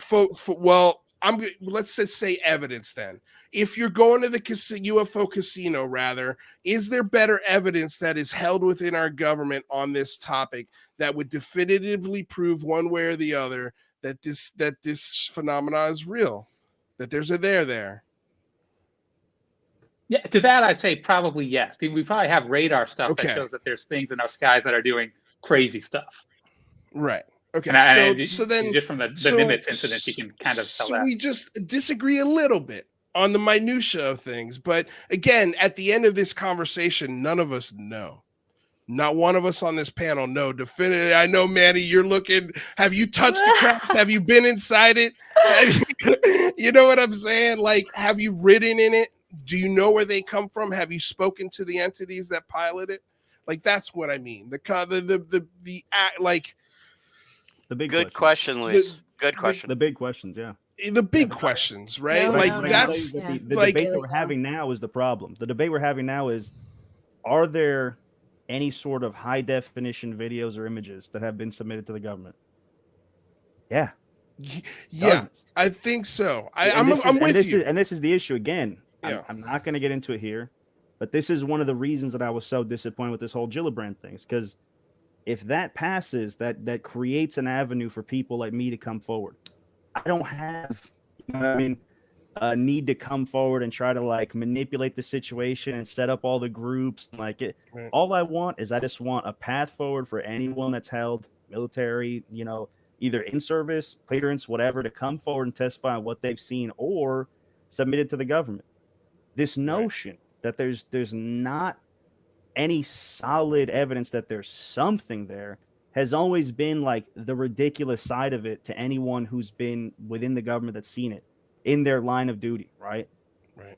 It's nonsense. Now, what is it in the big question is the whole like ultra-terrestrial, extraterrestrial, just some advanced tech that's been here all along. That stuff, yeah, no one can answer that. But as far as HD footage that can be releasable, 100%.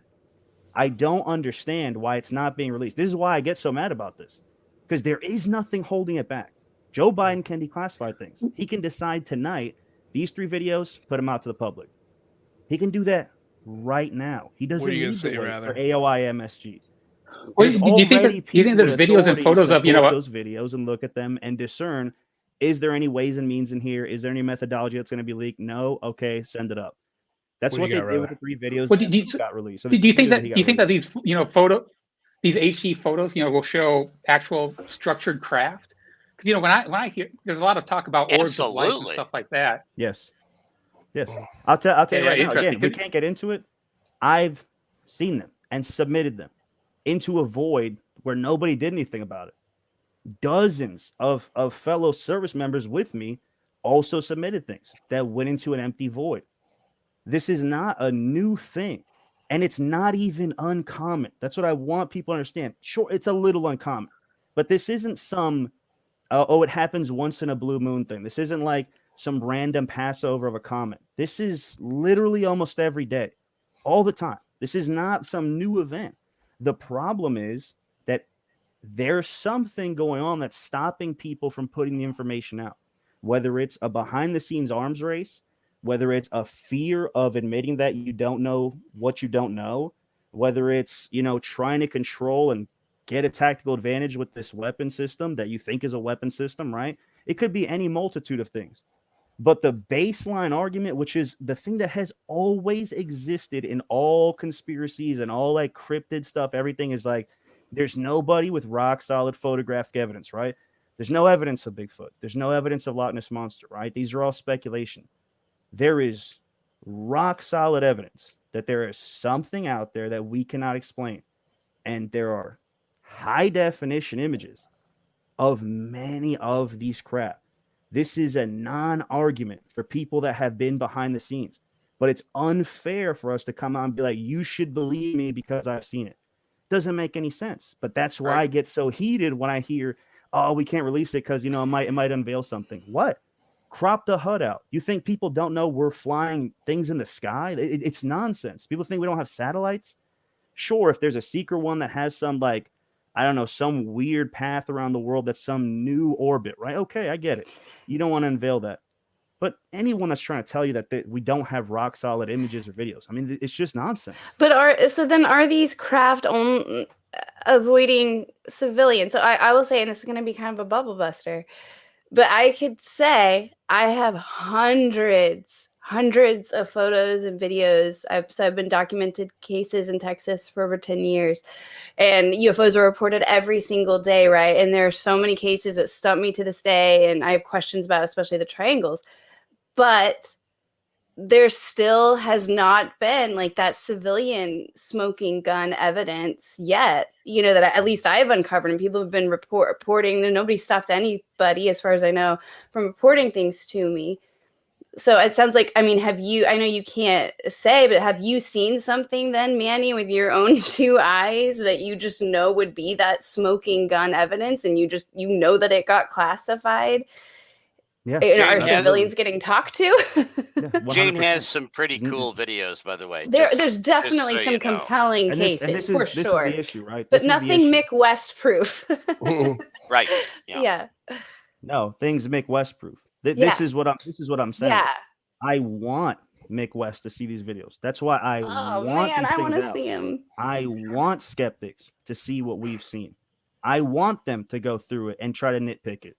I don't want this random nonsense that they put out. Even the stuff they have could easily just be cropped and released. It's not hard. This is why it's so frustrating from the inside. There is nothing stopping some of these from coming out except a concerted effort. I don't know why. I don't know when this crap started, but clearly, I think a big part of it is just not being able to answer the questions as to what they are. That's a big part. Because I don't think anybody again has the answers to it. Ball lightning, but rather, what's ball lightning? Yeah, rather, what's your final thought on this? There's no ball lightning. What's your final thought on this? I mean, weird ball lightning. To be clear, like weird ball, like lightning we don't understand. What are your final thoughts? I think we should be.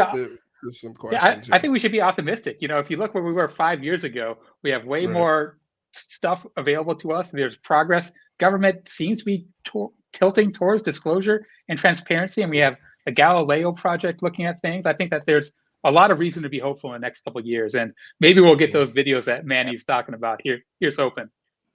I'm telling you, I hope so. Get them right now. You get them right now. All it needs is one call from Joe Biden. They're out. I guarantee you. Joe, but it ain't coming from Joe Biden. That's the thing. That's the scary part is who's telling the president. Let's not make this a party thing. I was yelling about the same thing when Trump was in office. The president has the ability at any time to go, and he or she answers to nobody, can point to go, that's declassified, and nobody can stop them. Trump could have done it. Biden could do it. Obama could have done it. Anybody could have done it. JFK files. Anyone could have declassified. None of them have done it. They're all afraid. Think about it. No one's declassified the JFK assassination files in 60 years. And Trump said he was going to. And he went and looked at something, and he came back, and he was like, nope. Well, Jazz, real quick before you get out of here, because we're at the end of the show, I got to wrap things up, man. And we've got some questions here that people want answered. But real quick, there's another $50 super chat question, by the way. So if you want to line one up, hang on, it doesn't specifically ask you. Keep talking. Okay. So Akashi Chris with a $5 donation asks, is there anything we can do this evening in messaging since the vote is tomorrow if they are huddling as we speak?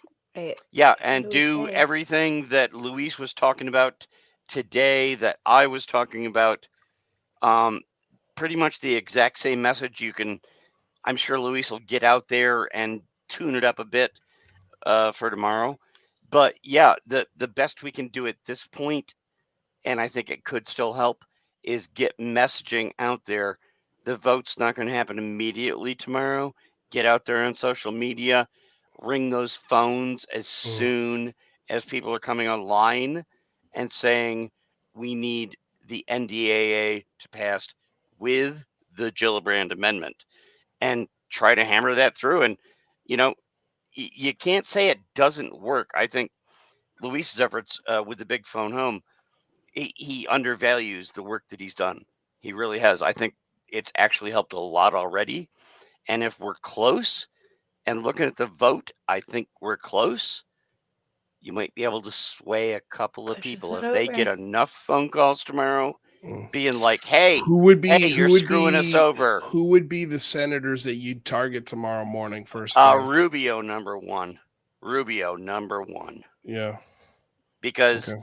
he was a co-signator of the Gillibrand Amendment and Right. still voted against the damn bill for other reasons. Yeah. Let him know, unacceptable. You said you're in favor of this. Vote for it. I'd Right. start with Rubio. Please watch my Twitter feed tomorrow morning, starting around 5:30, 6 a.m. I'll put some more names up of all the no votes that should have gone yes. Yeah. And Target Luis can amplify that and just start hitting them as soon as we can tomorrow morning, Yeah. because the vote probably won't go till 10, 11. Yeah. And by the way, yeah, Neurostream, there you go. Well, speaking of, Sweet. so 1 cent short. So, Jazz, real quick, before you get out of here, thank you so much for being here and coming on impromptu. And thank you, Manny, for being so gracious with allowing us to sort of raid your interview with the breaking news. But it's been a really fun conversation with the five of us here. I've really enjoyed the hell out of this conversation because I think really it's important time. We're at a critical moment right now. We're at a critical moment right now. So tomorrow, according to Jazz Shaw, again, this bill's not dead in the water. It's still got some life, and we still got time to make some calls and possibly make some changes. But again, manage your expectations, right. and let's just see what happens tomorrow, and then we'll huddle back. We'll huddle back here at the UCR campfire to determine what the next steps are.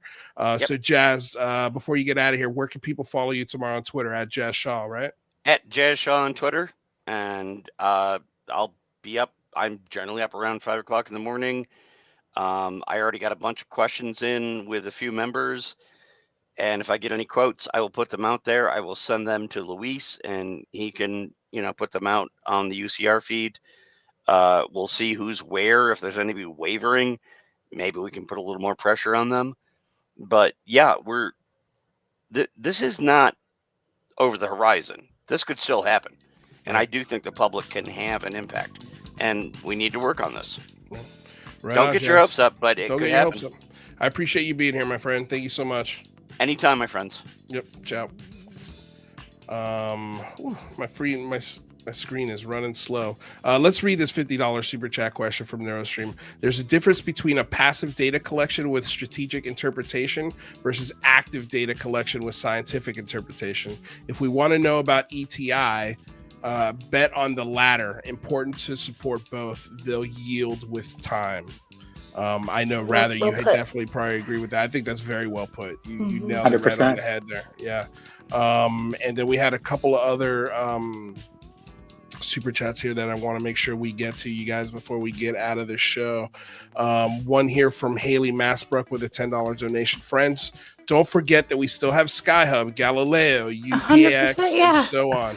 We'll find the truth at some point, with or without the government. 100%. I mean, yeah, we said that earlier in the show, and I love that you backed it up with a $10 super chat. 100% agreed. This is We got a long way to go to get those pictures and video that Manny has seen. We don't. That we don't. is for we just damn. get, just get Manny's like, now. no, we don't. All we need is the press. I don't understand it. Well, if it's as common as you say, Galileo will find it.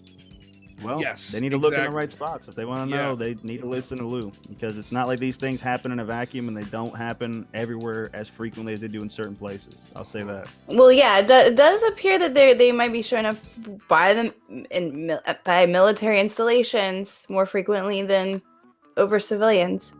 Yep. Yeah. Why not? God, dude, my computer is moving so slow. Sorry, you guys. Trying to bring up this. I can help if you need. Yeah, can you bring up this chat by Kofaciano? Well, it's up. Okay, great. Sorry. Yeah. Aren't you being short-sighted? What about the other group's intentions? The Men in Black, the Future Men, the Gray, Russia's, China. They don't want this law. That's true. I can't really argue that. They probably would not want this law. Fair. You got me. What do you guys think about that comment? Do you think the Men in Black are lobbying? I definitely don't think they're lobbying for this. It doesn't matter what they Artisan- want. The Galileo project is here, right? Yeah, I mean, I'm less afraid of a Men in Black lobbyist. I can tell you, UAPX is also. We got to get Gary back on the show, but they're building a new truck with more sensors and more vehicles. So it can come from anywhere. It could come from anywhere. You're absolutely right. Artist Tony, $5 donation. We have to support people like Rather, because he and others like him, Galileo Project, may be the ones who answer the questions before government, and that's absolutely true. Artist Tony and I. Well, let me ask you guys this. I'll open up this last question here. But what do you guys think? Do you think that this final disclosure process is going to have a little bit of both civilian discoveries and government coming to the table and saying, yes, these civilian discoveries, and we also have so and so and so and so? Do you think it will be both entities that have a say in this disclosure discussion, or do you think it'll be one that beats the other? Here's what I think. I think that if the government wanted to disclose it right now, they could. There's no issue. It doesn't mean we know what they are. It just means as far as actual photographic and video. But that's an issue. But That's Manny, the issue. but no. The issue is we don't know what they are. We don't know how to answer the questions. So that's an issue. But hold on a second. You keep saying we could just release it without any issues, and that's the issue. I think the first issue is first we have to get the president to be like, okay, I'll do that. That's an issue. It's an issue to come out. What I'm saying is, if they had an appetite and they truly wanted to engage the public, they could. And they truly wanted to engage Galileo Project, they could go, hey, here's the seed for this. That can be released to you. Here it is. Now, if they don't want to do it, that's fine. Here's what Galileo Project can do. They can do this with no passport. They can go off the coast of Virginia, or they can go to Puerto Rico. Right. They can establish things in a certain way, especially using triangulation, and they'll probably have a hit. This is not rocket scientists. Lou knows where to aim these cameras. Mellon knows where to aim these cameras. So what you're saying is the civilian side will probably be first to the punch here. I'll tell you right now, if they do things right, they go to the right hotspots, which we've known about literally for millennia, they will eventually catch something if they have the right equipment.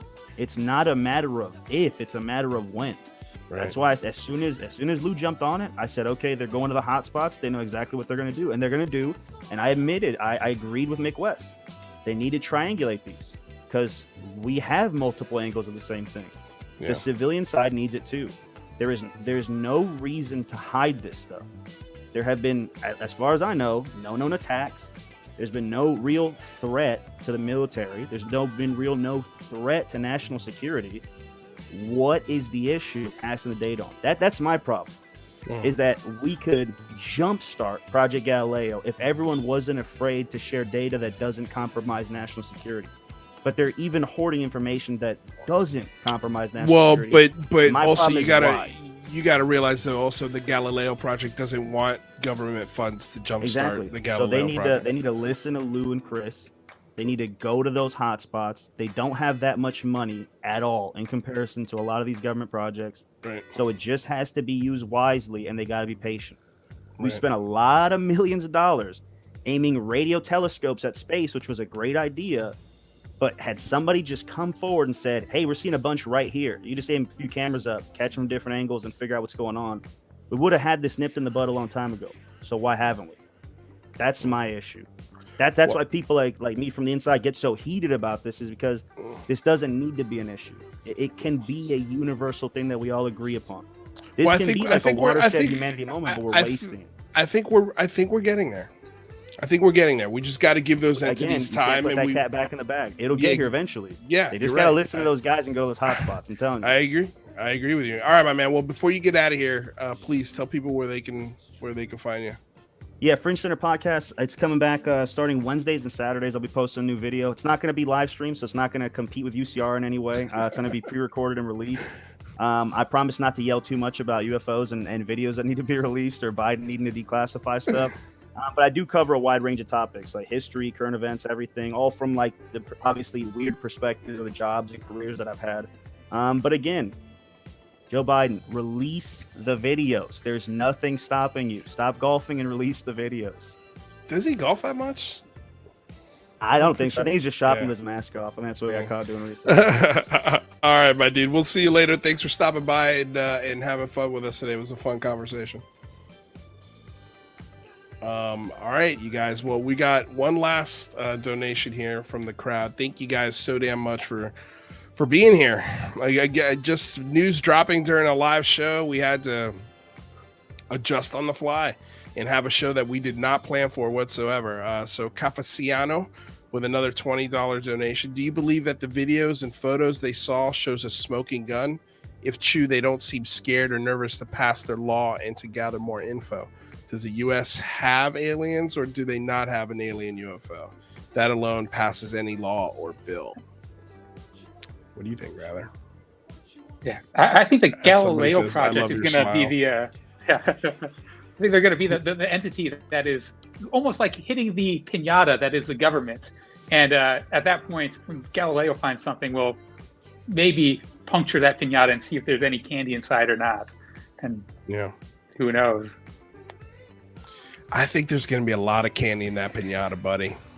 Personally, what do you think, Jane? I think there definitely will be a lot of candy in the piñata. I hinted at it earlier. There's a lot of candy. So in the Texas UFO reporting, there's a lot of candy in there, and I'm looking for the candy that Mick West will just eat and enjoy and just accept, right? And I don't know that I found that here in Texas, right? And so it is interesting to hear Manny say that, and I want to know what I want to know. I want to see the pictures and videos he's seen, so that I can, have my own opinion around it. So I'm right there with Manny. I do agree with him, too, that if they wanted to disclose this, they would already. I really feel that Roswell, it was pretty clear they did not want to disclose this. I really do think it started there. And so I do think it will be civil. I think disclosure will come from all angles. It'll be, life on Venus. It could be a mass sighting and people are ready to take pictures, or UAPX is there for it. I do think it will be driven by the civilians, but the historic day of disclosure, I'm certain a politician or president wants to get credit for that and will in the history books. Yeah, I mean, it seems like, again, it's a politically popular thing to discuss. And again, just to emphasize what Jazz was saying, this is not the thing that's hanging up the bill. It's not like they're coming back from this voting session and going, yep, wanted to vote this through, but that damn UFO amendment, I couldn't do it because my constituency would think I'm crazy. Now, one senator came back and said that that's not the issue. They're disagreeing on other things. So that's a positive. It's a good thing. Interesting day. Very, very interesting day. All right. So Rather, what do you got coming up this week? Anything? Researching some potential reasons why we're getting UFO disclosure now. Maybe some super hypersonic weapons, actually. So I'd be sure to subscribe over at Rather Be Squidding to see what I find. Jane, what about you? What do you got coming up on the weird UFO show? Oh man, I paused, took a nice Thanksgiving break. So we've got an interview with Jason McClellan that I'm hoping to get out by the end of the week, and then I've been working on a UFO crash video. Disclosure is going to happen, by the time I post this video, and it's going to be out of date, but it's coming. Yeah. I know with the extraterrestrial comment from Avril Haines talking about, oh, she really meant meteors. I'm fascinated with meteors as being a cover for something like a UFO crash, right? Because it looks pretty darn similar. So exploring that. Yeah, right on.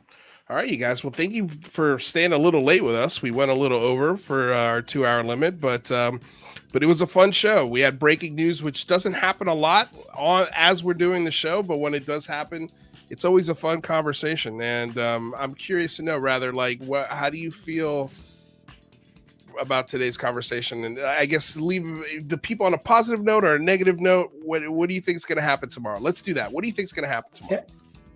I think that Gillibrand Amendment, NDAA, I think it passes. You think it passes? Jane? Crossing my fingers, but I'm hopeful. I think it passes. Okay. I'm just super naive and my head's in the clouds. What's weird is I did ask this in a poll question before the show. Do you think the Gillibrand Amendment will be signed into law as written?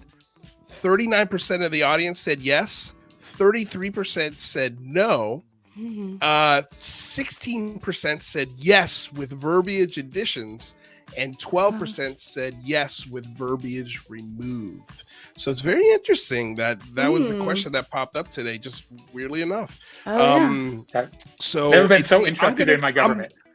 I know, right? That's what's cool about this, man, is that it also gives you it's a cool way to also teach you about how government works and how laws get made and things get written into law, like and all of the rock, yeah, exactly. Still reconciliation after this. Yeah, exactly. Still reconciliation after this. Thank you, Schoolhouse Rock. But yeah, no, man, I'm gonna go with the crowd. I'm gonna go with you guys. I think it passes.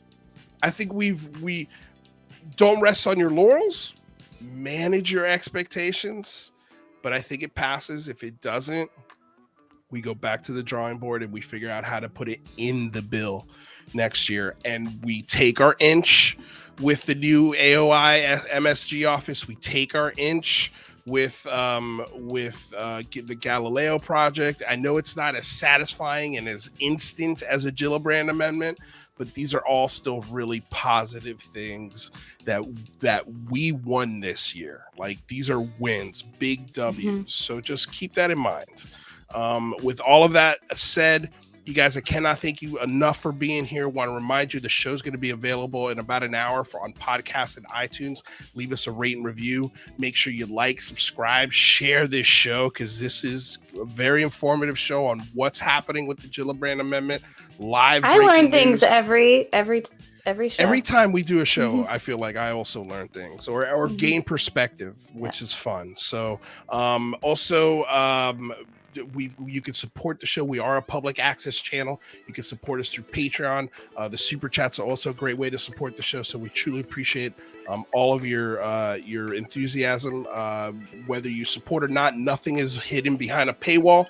Everything you see here now, you get without paying for it. So we try the super chatters and the Patreon members are reasons why there is no paywall, because they help us provide the show 5 days a week without doing that. Want to remind you, we have tomorrow, Daniel Miller's going to have Red Panda Koala on the show.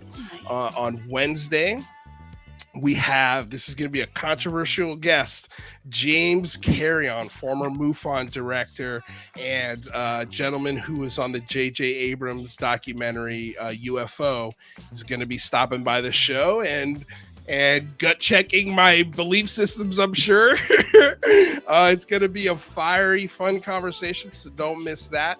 And then on Thursday, Singularity Lab, we're going to be having the entire debrief team. It's like a 1-year anniversary, and they're going to have the entire debrief team over there at Singularity Lab. So that'll be a fun, cool roundtable. So don't miss that. And then we're back here Friday with John Ramirez, former CIA specialist. I know Rather's chomping at the bit to talk to John Ramirez. It's going to be a fun one. Especially about his security clearances, because that's what Rather's wants to talk about. We'll talk about that and a whole bunch of other things. There's a lot of questions for John Ramirez that we have. And so, yeah, that's it. Thank you so much for coming aboard. getting weird with us here on another episode of the Unidentified Celebrity Review. Your home for credible news, reviews, and commentary on everything UAP and UFO. My name's Luis Jimenez. That is UFO Jane Kyle, and Mr. Ratherby Squidding. Everybody's links, including Jazz, will be down below in the description. So if you want to follow anybody and their work, please do so. Support them as well. They make a lot of things happen on this show behind the scenes, so we appreciate it. So please go show your appreciation for them as well. Other than that, thank you all so much. Stay safe out there. Peace.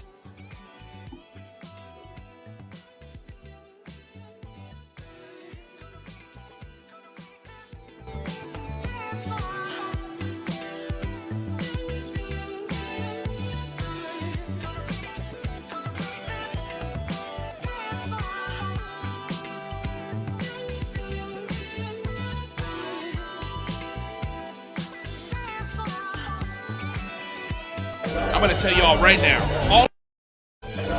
y'all right now, all of these wonderful people would not be here without Patreon supporters like you. If you enjoy credible news, reviews, and commentary on UFOs and UAPs 5 days a week, you want to support this show. What's your name? Marty. Marty, look how easy this is, Marty. Pick up your phone. Boom! You're a Patreon member. I mean, look, it's so easy. You just click the link, which is right here. Just for $1 a month, you can support this show. Just fill out the information and pledge what's comfortable for you. It could be $1, $5, $10, or who knows. Just support.